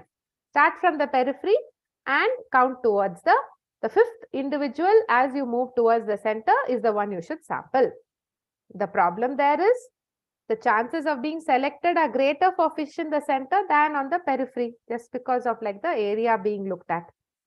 So that won't work. So then maybe what I'll have to do is kind of divide up that fish group, and then in each kind of area of that group, choose an individual at random or something. But basically what I want to convey to you is randomizing is tough. Not only is randomizing tough, in fact, most of the time you don't want true randomization. Back to our tree example. What do I want to do? I want to measure photosynthetic rates of trees. Now, usually measuring something like that takes time. So I'll only have a small sample, 5 trees, 10 trees, maybe 30 trees, even say 30 trees. This is a huge forest. If I'm now choosing 30 trees to measure, whenever you have a small sample, the chances that you get these kind of non-random set of samples goes up. In the sense, meaning biased, not non-random, biased set of samples goes up. What I mean by that is, even if you have a fair coin, so you have a coin, probability of heads is 0.5, probability of tails is 0.5. If I toss that coin 1,000 times, I'll get roughly half the time heads, roughly half the time tails. If I toss that coin only 10 times, there's a very good chance I might get even 10 heads. The chances of those kinds of runs are quite high when the number of tosses are fairly low. So when you have small sample size, you may not cover the population well. In this case, I choose 5 trees just by chance. Most of them are in this part of the forest in a clump. So now my estimate of photosynthetic rates is not for trees in the forest. It's for trees in clumped areas of the forest. So what is the way out? In a situation like this, I might want to do, for example, systematic random sampling instead of random sampling. What does systematic random sampling mean? I might want to, for example, ensure coverage of the forest, divide it up into certain number of grid cells, and then within the grid cells, I might want to choose, samples, and I might want to choose more samples in areas with more trees. There is something also called stratified random sampling. So instead of covering the areas instead of covering the area, maximizing coverage, maybe my goal is I want to get good representations from all densities. So then what I might want to do is say grid up the forest, choose grid cells at random. Within the grid cell, what I might want to do is stratify the grid cells according to density, and then I might want to get enough representation from high density, enough representation from low density. So depending on my question, I might want to do stratified random sampling. So stratifying there is stratifying based on density. Okay, let's go to a different example, which is much more like our lantana example. So suppose what I'm interested in is in the effect of grazing by these big wild ungulates like nilgai or black buck. I'm interested in the effect of grazing by those ungulates on plant communities. And I want to see whether, because one idea is that grazing can actually reduce competition between plants. And in fact, the number of species of plants you find in an area may be higher if you have a grazer. It's not allowing one species to dominate over the others than in an area without grazing. So what do? I have 3 treatments. So I have control, like open areas where both small and large ungulates can graze. Then I have fenced areas. I have 2 kinds of fenced areas. One is a fenced area, this exclosure for large. This fenced area excludes large ungulates, but it allows smaller ungulates can come in and graze. And then I have the exclosure which also excludes small ungulates. So I have unfenced, open, everyone can graze. No one can graze, small ungulates can graze. And then again, putting up these fences and maintaining them takes a lot of effort. So I can maybe do 4 or 5 of them only. So I throw points randomly in the grassland and set up these different treatments. Now the answer, say suppose, let's just compare two things. So I am, what I'm comparing here are, say, the ones that exclude only large and control, which is everyone can come in here. And what I find is that the grass species richness, where large ungulates are excluded, grass species richness is lower than where everyone can graze, both large and small. So of course, one interpretation is in fact grazing promotes, because where they can graze, plant species richness is high. Where large ungulates are excluded, plant species richness is low. So one interpretation is yes, grazing facilitates plant species richness. But I could have a critic.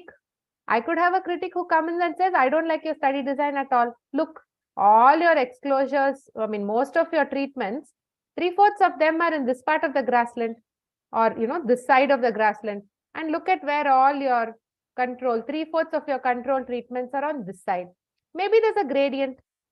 Maybe it's actually soil moisture. Soil moisture is very good here.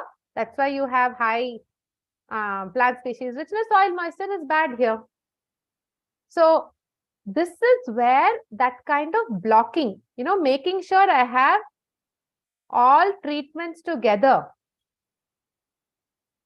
in different parts of the grassland. This is where that would help. Because now, suppose there's a gradient in soil moisture, all 3 treatments are experiencing these different local conditions. The challenge here, of course, is to make sure there is enough of a separation between the 3 treatments. So I have to think about it. Should they be 5 meters apart or 10 meters apart or something like that? But they should be close enough that I can control for these unknown environmental variables. So the difference here between the tree photosynthetic rate example, this grazing example, there I had an idea. Tree density can affect photosynthetic rate. Photosynthetic rates can be different, where there is high density, low density because of competition, etc. Here, I don't know what it is in the grassland. There can be any kind of some heterogeneity, meaning any kind of underlying differences in conditions, like a small slope or soil moisture or soil nutrient differences. I don't know about it. All I know is different bits of the grassland might experience different conditions. So when you have a known gradient, stratify. So in the case of tree, stratify by density, then randomly sample. If you have suspected heterogeneity, but you don't know what that gradient is, block. And again here, what you might want to do is, first of all, systematically, grid out your grassland so that there's coverage of the grassland. Then you can randomly select locations where to put your block. So random sampling does come in, but not just by itself. Usually it's like, with some kind of other sampling strategy to extend coverage, to account for gradients, etc. So I hope, what this kind of shows you is that randomizing is important, but just not by itself, because in ecology, sample sizes are usually low. If your sample sizes are high, no problem. Everything will get covered and represented. But typically, sample sizes are low. Okay. So now we are going to move to one last kind of concept in study design, and then we'll end the study design part. And this has to do with measuring predictors. So meaning measuring the things that we think is affecting what we are interested in. So in the past examples, we were talking about grazing or pollinator visits. All those are the response variables, a thing that of interest. And then the conditions or the factors that we think affects that thing of interest, those are our predictors. So I just want to quickly mention here that when you design your study, we are often thinking of measuring the response variables randomly, spread out, good coverage, independent, etc. But we also have to think about the predictors. And I'll just quickly demonstrate it with this example. So this is about the effect of rainfall and disturbance. Suppose I'm interested in how rainfall and disturbance affects how many tree species are there in an area. So tree species richness. And this is what I find at the end of the study, that as rainfall increases, tree species richness also increases, number of species of trees. I also find that as disturbance increases, number of tree species also increases. But when I look at them together, I find I can't tease them apart, because the problem is that rainfall and disturbance are also correlated.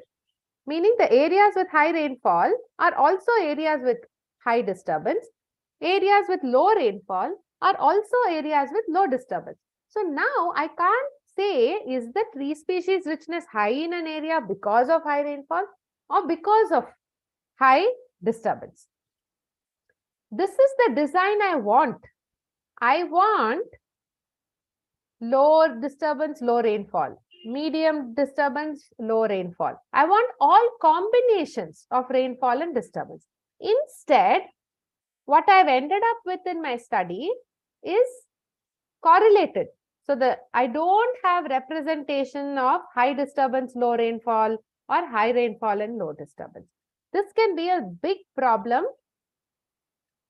And this is why, and this can be a big problem when you want to separate out and get the independent effect of rainfall on tree species richness and disturbance on tree species richness. It can also be important to look at how the two interact. Like, what happens, is disturbance a big problem only when rainfall is low and not a problem when rainfall is high? Those kinds of interactions between predictors, to figure that out, I need all the combinations. And when you're designing your study, the reason to think of these combinations is that, especially in an experimental study, it's easy. You can create combinations of all these levels. But in an observational study, imagine rainfall and disturbance.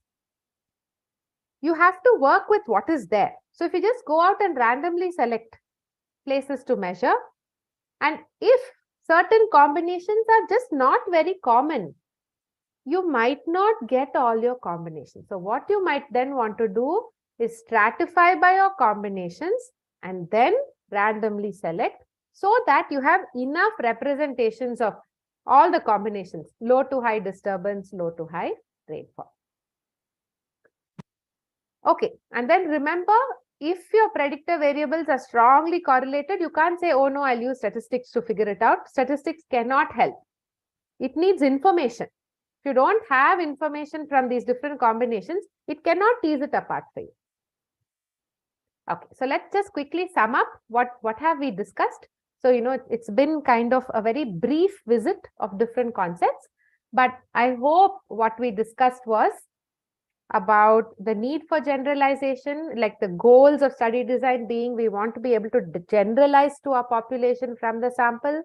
We want reliable answers, and often we also want to make cause-effect statements. We want to explain things. And we have discussed several different concepts here. So I'm just using my pointer here.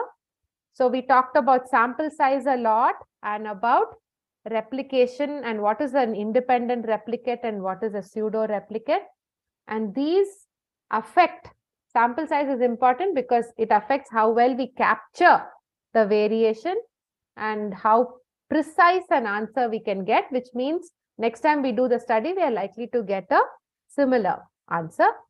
We talked about randomization and how we need random samples to, along with other things like systematic or stratified sampling, to capture the population, the variation well, and therefore to get kind of an accurate answer, be able to generalize to the population. We talked about noise, variables that can generate correlations, confounding effects, and so on. Finally, for cause-effect findings, ideally we need an experiment. Very often in ecology we don't, or evolution, we don't have experiments. We kind of have to use the variation that is out there. That presents a set of challenges, and because we can't assign treatments, we can't deal with correlation so easily. So from sorry, I have to connect up my laptop. Yeah, so when you have an observational study, it's extremely important that you think through carefully how to strengthen your ability to make cause-effect kind of findings. Okay, so that was the study design part of quantitative thinking, and I want to then spend about half an hour, 40 minutes on the statistical inference part, but I'm just going to give all of us like 5 minutes again, just to kind of clear our mind and just be a bit fresher when talking about a new set of concepts. So let's just take 5 minutes. It's, I think, 12:05, 12:10. Again, we'll start chatting.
Hi, everyone.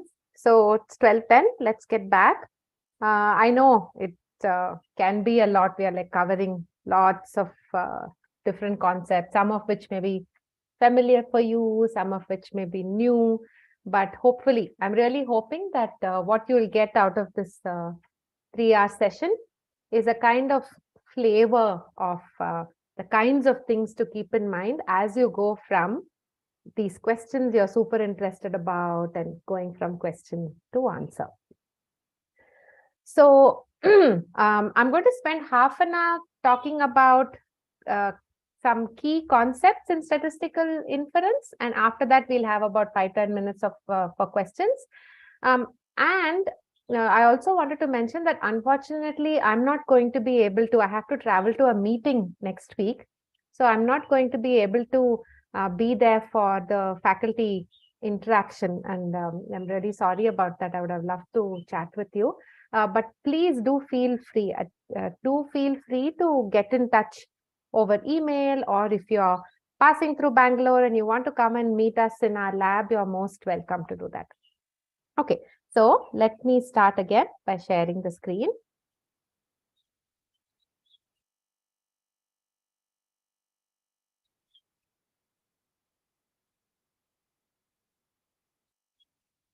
Okay, so hopefully you can see my screen now. The three kind of points I want to touch on are why do we use statistical methods? And there are all these different methods out there, but all of them are kind of doing a few things, few common things. So what are these key statistical quantities that we commonly use in ecology? And I'm using ecology as a broad term to cover ecology, evolution, behavior, conservation biology. And finally, how do we decide what kind of a statistical model, what kind of a statistical test to do? How do we even go about trying to figure that out? And how do we make sure in that process, how do we make sure that we have confidence in the choices we've made? So that's what we'll try to have a brief discussion over. So again, I find it very useful to think of a concrete problem when we discuss these issues. So very broadly, the overall goal, we've been talking about it with study design. It's the same goal here. We use statistical tools as a way of getting reliable, generalizable knowledge. And remember that they are a tool to really go from sample to population. Very often we get really caught up with the sample. We want to explain the sample in as detailed a way as possible. That can actually run into problems. We have to keep telling ourselves sample is only interesting in terms of what it tells us about the population. If you keep like over searching and over describing the sample, you'll start describing peculiarities of the sample, kind of noise in the sample, and not some broader feature of the population. That's the problem. Okay, so again, let's go to examples. So remember, we've been talking about Rocca gamma. So this is the same species, but the male is just showing a different color. So, the males of the species are able to, females also actually, are able to change color very fast, color patterns very fast. So males, for example, can go from pale yellow on the back and black on the side, all the way very quickly to orange or even like crimson on the dorsally and black laterally and ventrally. So suppose we'll go back to our question, male, female, difference in body size. So body size here being measured as the length from snout to well. So I've shown you some data here. I want you to quickly just jot down in the text box. Do you think, if I ask you this question, are males larger than females based on what you see on your screen? Yes, no, can't say. Quickly just put that. Yes, no, can't say. Question is, are males larger than females according to the data that you see on the screen?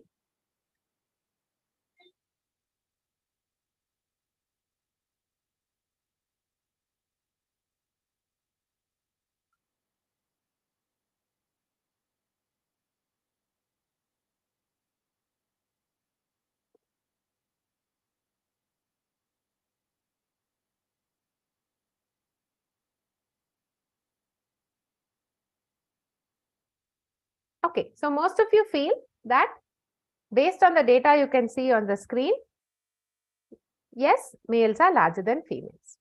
Now, another example. So we were talking about these antelope, right? And suppose what I'm interested in, remember I was telling you that I was trying to figure out what explains how many mates a male gets. And suppose, you know, my idea is that it's how much the male displays, because females prefer males who display more, because maybe, you know, that shows that they are of high quality or something like that. So, males with higher display rates have more mating success. Number of mates are higher. So this is the data I've collected, showing you the relationship between male mating success and male display rate. Now here my question is does male mating success increase with male display rate? What do you think? From the data you can see on the screen, yes, no, can't say. Does male mating success increase with male display rate? Yes, no, can't say.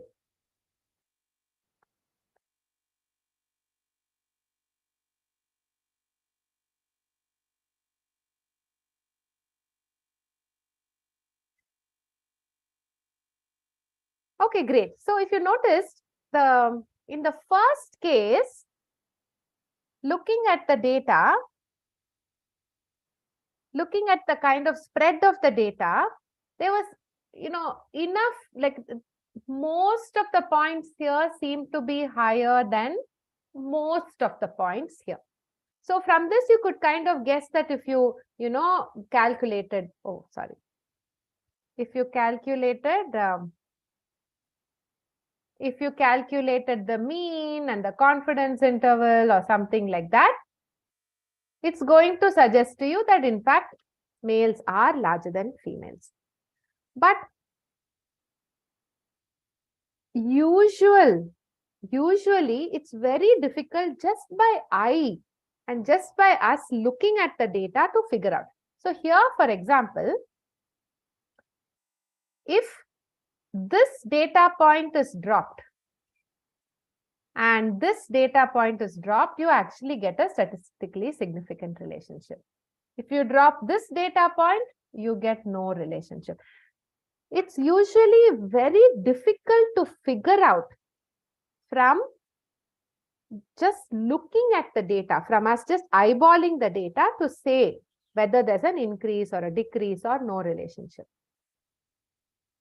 More importantly, most often just saying yes, no is not interesting. What is interesting is to say by how much, what's the relationship, does it keep increasing, does it plateau, does it then decrease after some time? Because that's what gives us an insight into what's going on, not just saying yes, no. So we use statistical,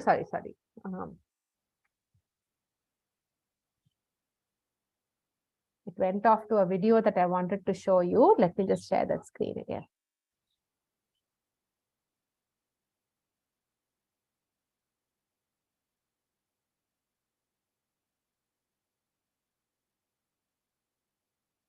Yeah, sorry, I'm there.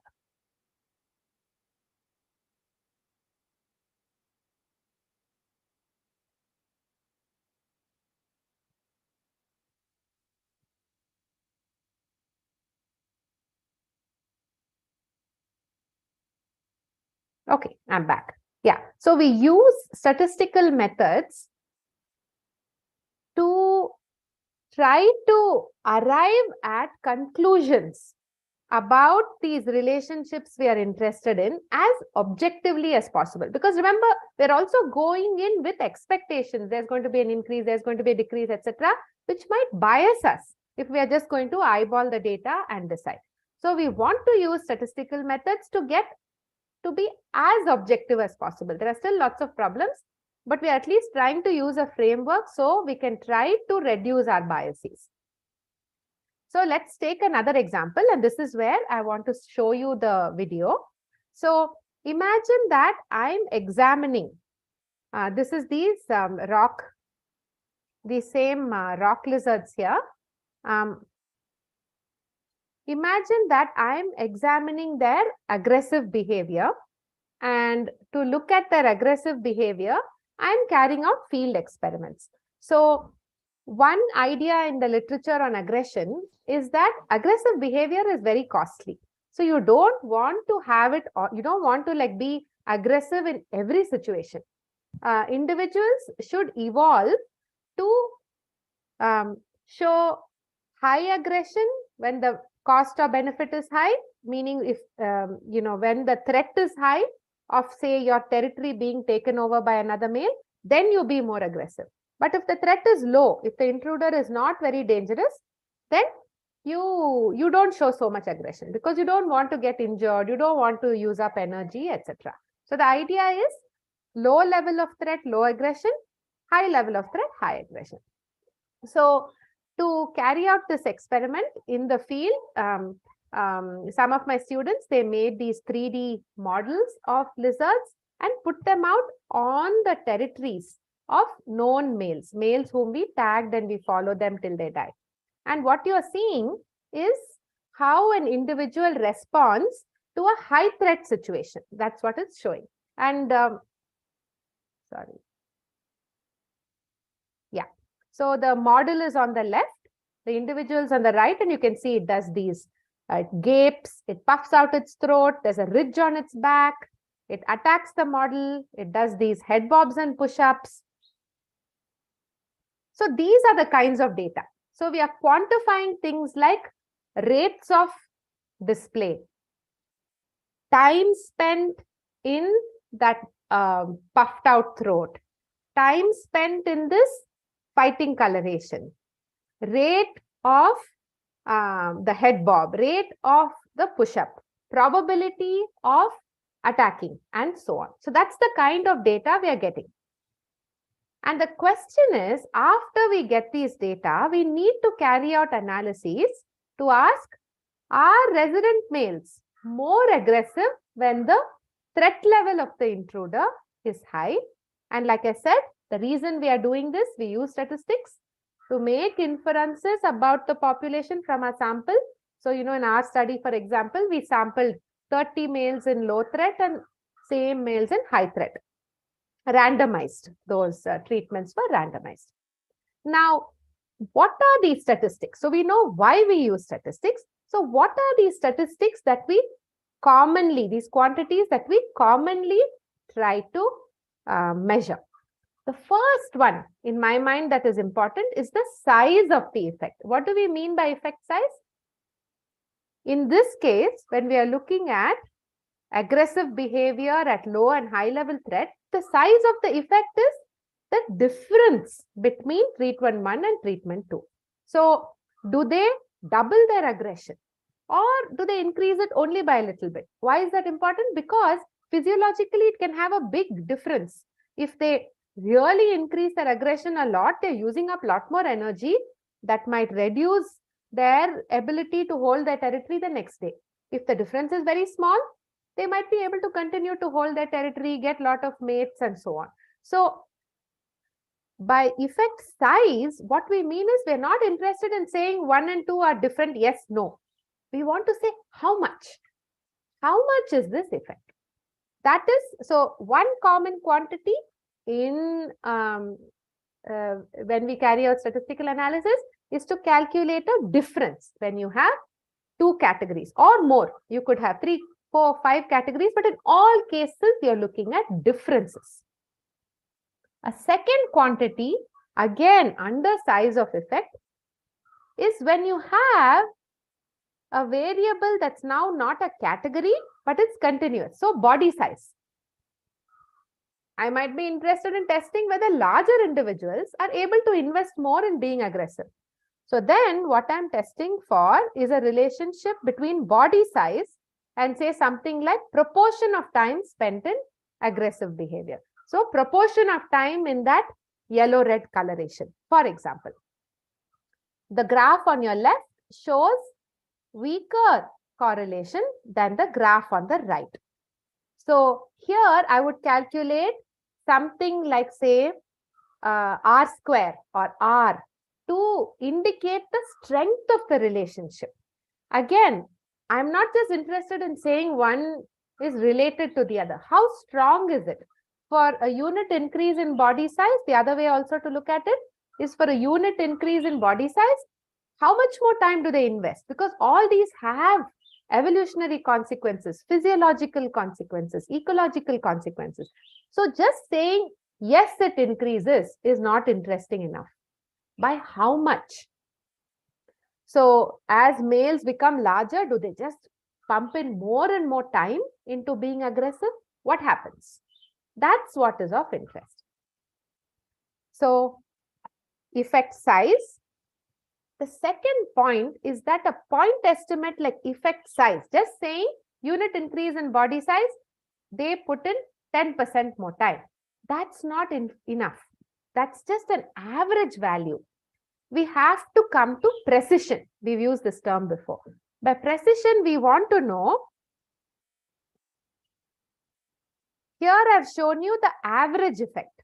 So under low threat, the proportion of time spent in aggressive behavior is, say, a certain amount, and high threat, it almost doubles. Now, suppose I were to do the study again, will I get a similar difference? Or is it going to reverse? Or is it going to say, no, it's a much larger difference or a much smaller difference? Meaning, what is the true population value, which I don't know anything about. If I knew it, I wouldn't do the study.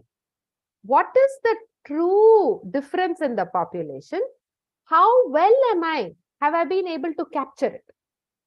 And my idea of how close I am to knowing what is the truth is the confidence interval. What is the confidence interval? Let me first tell you the intuition and then the statistical definition. The intuition for confidence intervals is any one estimate I have, the mean estimate.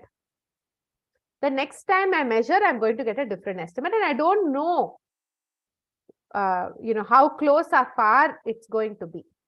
So the confidence interval tells me what's the plausible range of values that true difference is likely to take. So the intuition is the interval, the confidence interval tells me, okay, somewhere between there's going to be an increase in aggressive behavior from low threat to high threat situation, somewhere between 15% to 45%. That's what my study says. So study design is crucial in getting precision. So narrow confidence interval means I've been able to precisely locate the true population mean. Broad confidence interval means lot of uncertainty, not much confidence. I'm not able to pinpoint that difference very well. Okay. And the definition of confidence interval, say you can calculate 99%, 95%, 80%. Typically, we calculate the 95% confidence interval. The statistical definition is, if we were to repeat the study many times, calculate the confidence interval, 95% confidence interval each time, the truth, the unknown truth, the true population parameter will occur within these intervals 95% of the time. So the 95% confidence interval represent an interval that, that it represents the percentage of all intervals that contains that population parameter. So if you get a narrow confidence interval, you know that 95% of the time the population parameter falls inside. Of course, you don't know. Any one iteration of the study has the population parameter or not. So you could be, that bad luck. It could be bad luck that I could be doing that one iteration of the study, which is at 5% where it's not. But the idea is, if you have a good study design and you get a narrow confidence interval, then you're able to be able to say what's really happening in the population quite precisely. That's the idea. So let me show you some examples. So say, suppose I'm looking at the proportion of time spent in aggressive behavior, the difference, low threat level, high threat level, what's the difference in proportion of time spent in aggressive behavior. Here are 3 examples, all with the same mean difference. There is a proportion, 20% more time in high threat situation than in the low threat situation. So the mean is all the same, but the confidence intervals is giving us very different conclusions. Let's look at the first one. In the first case,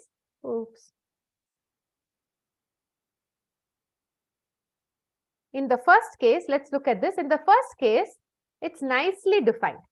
So it's saying that the confidence interval tells us that the difference in the proportion of time spent in aggressive behavior between high threat and low threat is anywhere between 0.8 to 0.23. So we are narrowing, we know that there is this rough amount of difference likely to be in aggressive behavior between low threat and high threat, assuming good study design. All this assumes good study design. Look at the second situation, same mean effect, 20% difference, but very imprecise. This confidence interval is saying that the true answer could be a 1% difference, which is so tiny, or 40% difference, so large. Oops, my mouse is making things on its own. Sorry. Yeah. And the third situation is saying it could either be that low threat situation, they show more aggression. You have a negative difference. So this is high threat minus low threat. So a negative value means low threat is higher than high threat. So this is saying the true answer could be either low threat shows more aggression or high threat shows more aggression. So just the point is, just the mean is not enough. Here you'll say, yes, strong effect of threats levels. Here you'll say, hand wavy. How do you show hand wavy? Something like that. Here and here, clear no, because confidence interval says it could be negative, positive, we don't know. Here, it's some kind of an effect. They are spending more time in high threat situation than low, but I have not been able to locate it well. I'm getting answers all the way from very little to a lot. This is the kind of confidence interval a good study design will aim for. Okay. The last quantity I want to talk about is statistical hypothesis testing. And I've brought it up last for a very good reason that, even though you would have heard people, always talking about statistical significance and so on, more and more ecologists are agreed that the important thing is to know what is the shape of the relationship, how strong is this relationship, what's the effect size, how precisely have we been able to estimate it. Those are the key quantities. Statistical hypothesis testing is a good backup for all of that. It's a good additional evidence for all of that. How does statistical hypothesis testing work? And I will keep repeating statistical hypothesis testing, not just hypothesis testing, because to distinguish between our ecological hypotheses, which are interesting, and the statistical hypothesis testing, which is a kind of construct to help conduct this test of whether we are seeing something at random or whether there is a true pattern in there. Okay, so how does it work? The question here is, the data, the samples that I have, do they represent two populations of aggressive behavior? Low threat situation aggressive behavior, high threat situation aggressive behavior. So what this graph shows you is different values of aggressive behavior and the frequency of these different values under the low threat situation and high threat situation. So the question is, do we have two very different populations of behavior, of trait values, or in fact, the aggressive behavior, the kinds of responses you'll see in aggressive behavior are actually the same under low threat and high threat situation. Only thing is, if you draw two samples, you won't get exactly the same mean.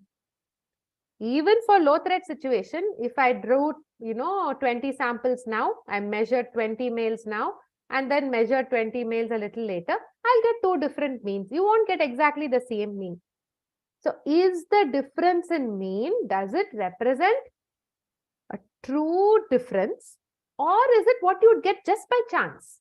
That's what statistical null hypothesis testing does. And how does it do it?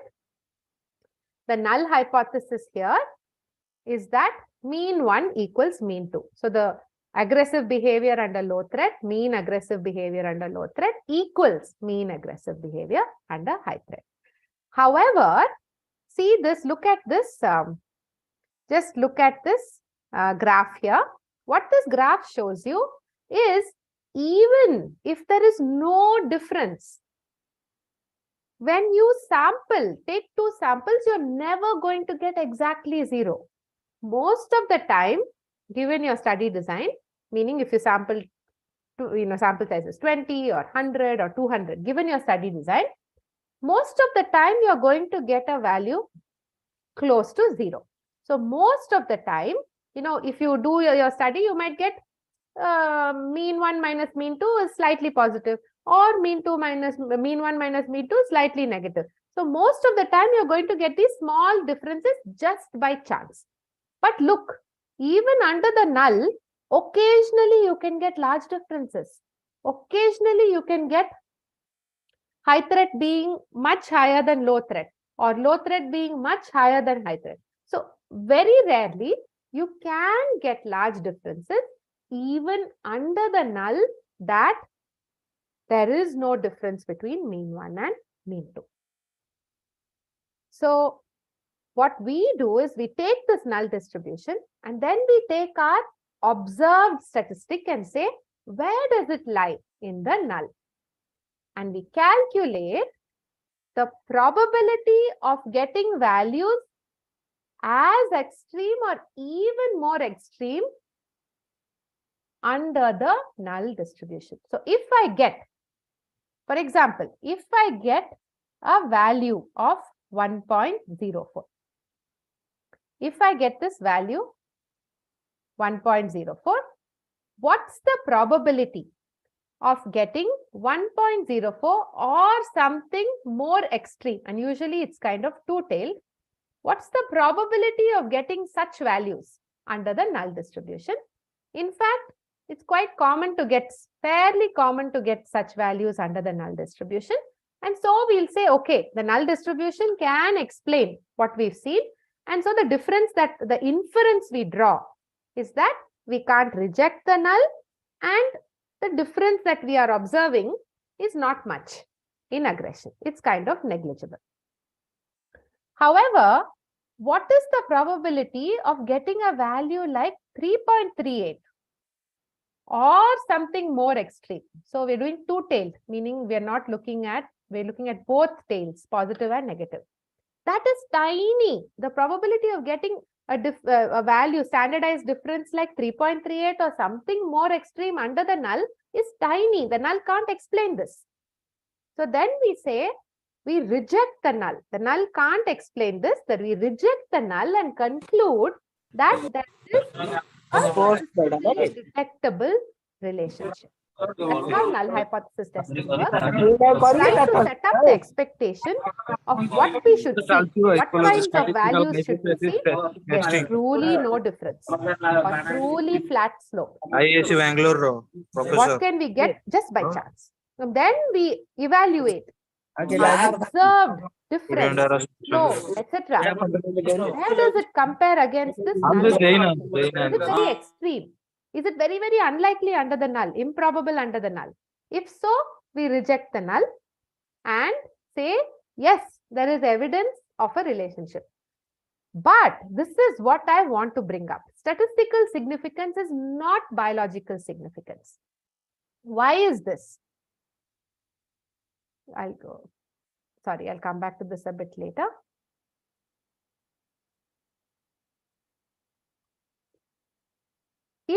The reason that statistical significance is not biological significance, there are three main points I want to bring up. First of all, if you keep searching in your data. If you explore and test lots of relationships, how is the proportion of aggressive behavior related to body size? How is it related to the jaw width? How is it related to temperature? How is it related to the, the density in the area? If I keep searching, if I do these kinds of explorations, just by chance, I'll find some pattern that looks significant. The danger there is that if I redo the study, so I'm showing you one relationship between Y and X from the same population. I draw a different sample. If I redo the study, it disappears. It's almost flat now, the relationship. So if you fit to the peculiarities of the data, rather than uncover the true signal, this will disappear when you try to repeat your study. So it reduces reliability. And this comes from a lot of searching. Remember, each time, often you hear this p-value cutoff of 0.05. What that means is you are willing to take the risk that 5% of the time you reject the null, even if it's true. Meaning, even if mean 1 equals mean 2, you say, no, I reject it. There seems to be a difference. Now imagine that's for one test, it's 5%. P-value, that alpha value of 0.05. Type 1 error, 0.05. One test. Imagine you're doing a complicated model with multiple tests in there. That error compounds and compounds. So the chance that when you search a lot, the chance that what you find is just some noise in the data, peculiarity in the data goes up. Second problem, if you focus only on p-values rather than effect sizes and confidence intervals. So when you have, so in this data here, for example, the p-value is highly statistically significant, p less than lots of zeros, 0.1. The chances of getting this under the null are tiny. This can happen when sample size is large. When you have large sample sizes, you can detect tiny, just by chance effects. Or even if those effects are there, they may not be biologically significant. So you can have a true small effect. So this is what I meant by statistical significance. Does not have to be biological significance. You can have a true tiny effect. Look at the R square. R square is 3%. This variable is explaining only 3% of the variation in the data. It's not very important at all. Look at the slope of the relationship. Very shallow slope. Unit change in X, very tiny change in Y.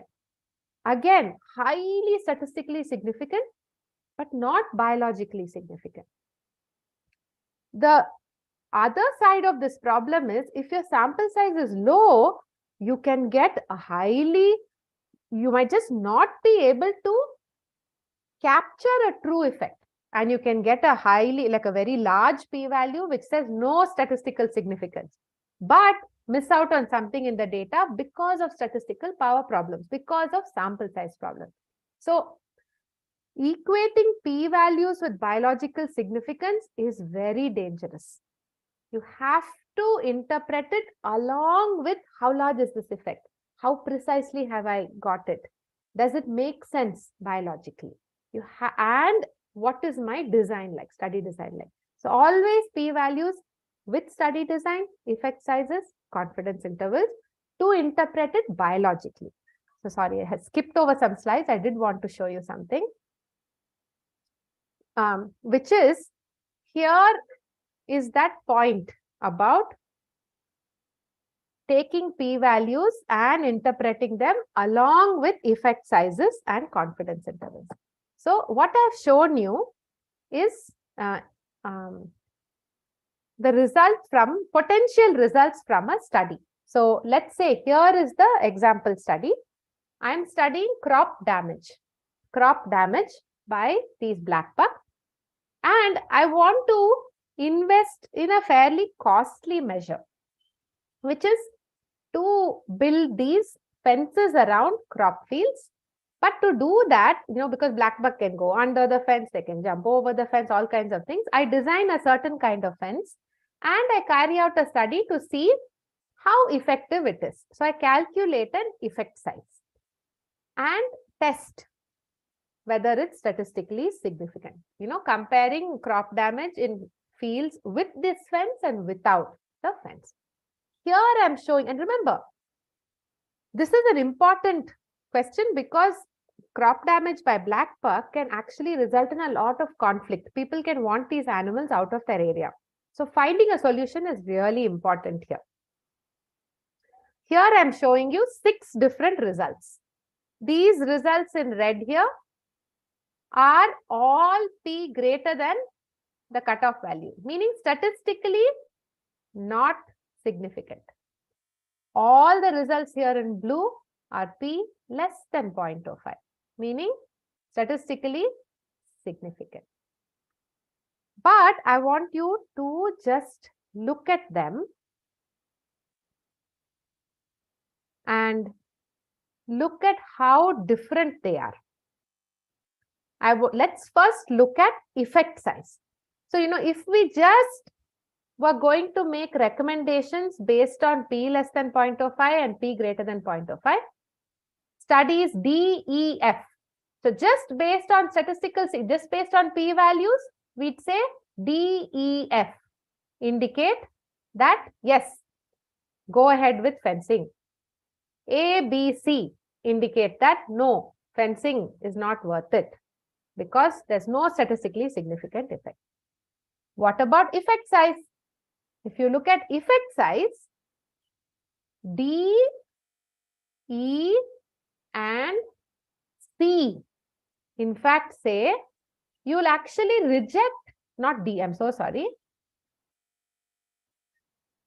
E, C, and F. Say, yes, it might be worth it. The reason for that being the mean effect size is pretty high for E and F. D is statistically significant, but look at the chances of it preventing black buck from using crops.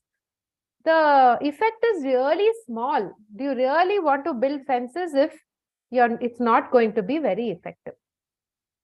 This is again, it's my interpretation, right? But with such information, you can now start arguing with me rather than if I just presented P values. Here, I'm actually giving you more information based on which you can start arguing with me about which studies indicate that we should go ahead with fences. Why am I saying C? C is P greater than 0.05, but look at what the confidence intervals and the effect sizes are saying. So this is effect sizes, and now I'm adding confidence intervals. These are 95% confidence intervals. According to this, F is the best. If I look at effect sizes and confidence intervals, F clearly indicates, yes, when you use fences, there is a reduction in crop use, there's a big effect size, and you have located it very precisely. You can be fairly confident that fences are going to have a good effect. E is more dicey. Fences could either have a very good effect or an okay effect, moderate effect. But still, the average effect is pretty high. And because I want to resolve conflict in these areas, I'm going to go with E also. D, too much money. Fences, even though it's statistically significant, confidence interval is narrow, effect size is too small. And given the money involved, I'm going to argue, no, not for D. C, because I do want to reduce conflict, C says it could be a large effect or small, but it's mostly positive with a mean large effect. So C is a case very hopeful, but imprecise. B, clearly no. Well estimated, negligible effect. Precise, negligible effect. A, again, very uncertain. Moderate, but on both sides, just says very, very uncertain and small effect. So you can see that once you integrate information on effect size and confidence intervals, your interpretation becomes much more nuanced, more informative than if you just stuck to P values. And that's what I want to bring through. Okay, So I'm going to skip the next example about relative importance.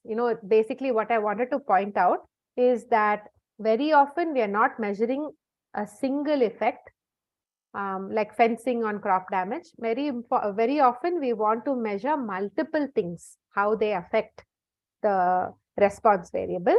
And there again, we're not just interested in saying, yes, this one is important. No, that is not.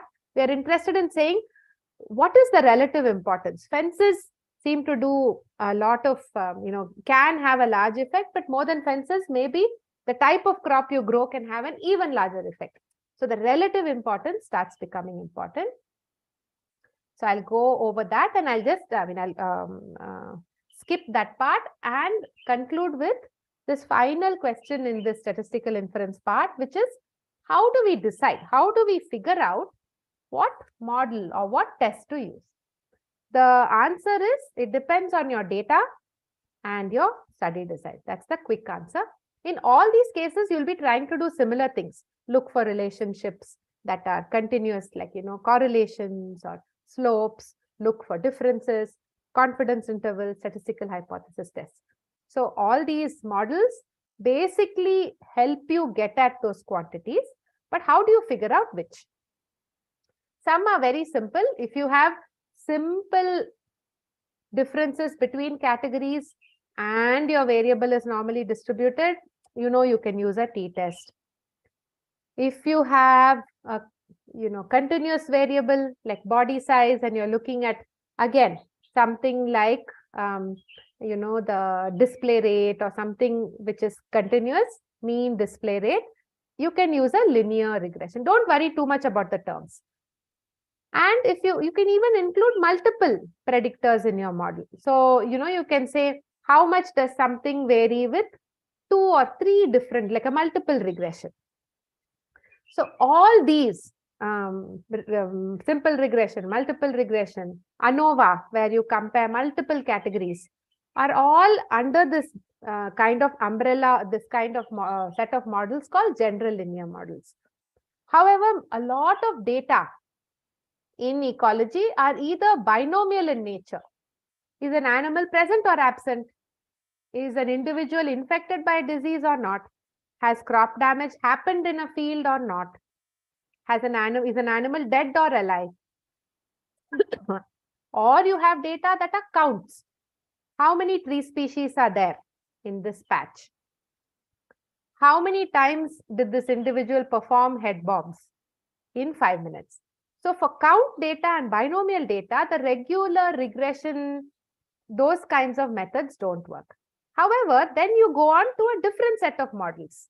So with count data, you'd know, okay, I should try out these Poisson regressions, these Poisson GLMs, binomial data. And where do you find this information?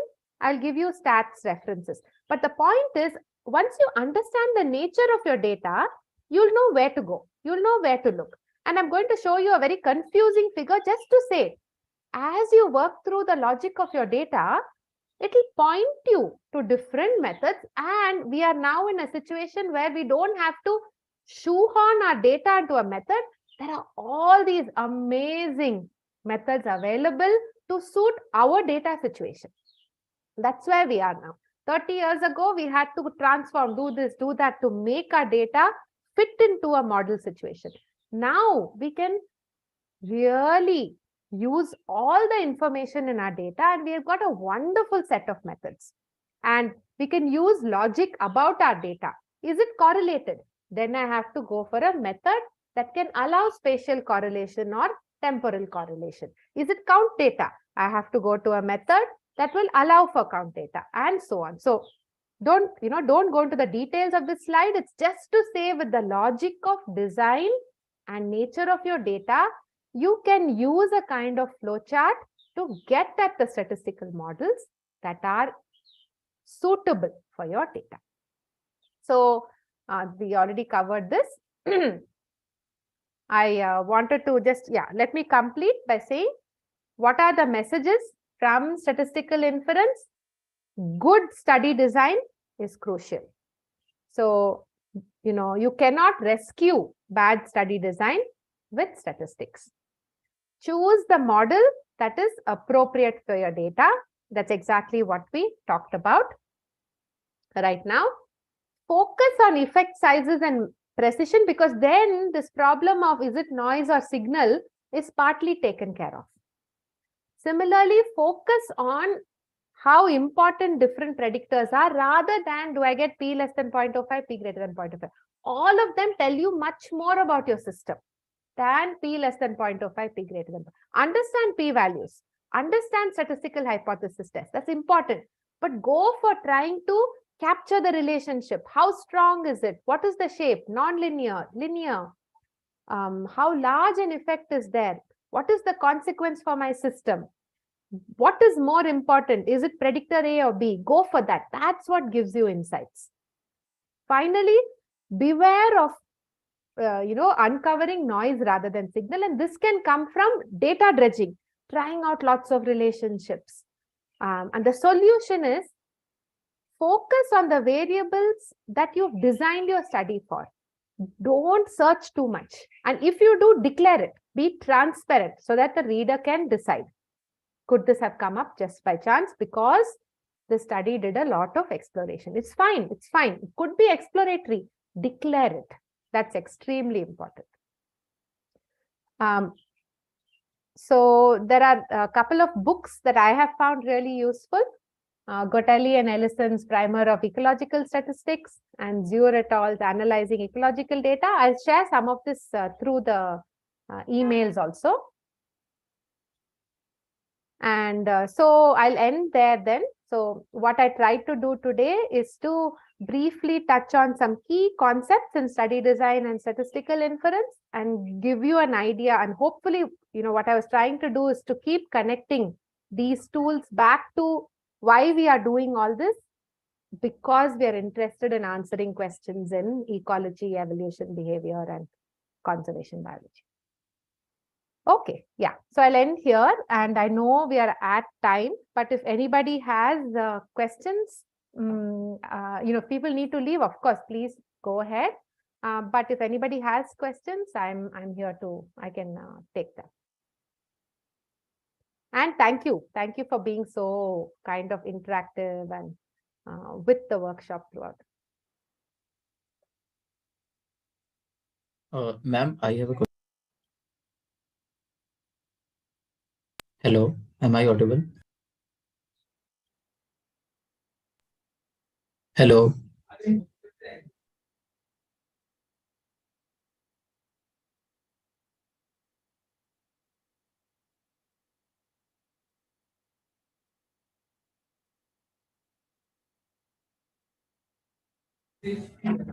Excuse me, ma'am. Great. So I just wanted to quickly mention that I'm unable to attend the faculty interaction part of this workshop, as I mentioned before. But if any of you want to visit the lab or get in touch over email, please do so. I'd be really interested in talking to you about generally research in ecology and evolution and conservation science, or more specifically about, say, the kinds of projects that we do, our systems and so on. Yeah. So Siddharth, you have a question. Do you want to unmute? Are you able to unmute and talk, or do you want to type it out?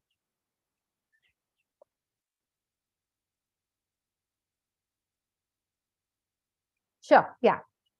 Then do type it out. I'll just wait for that.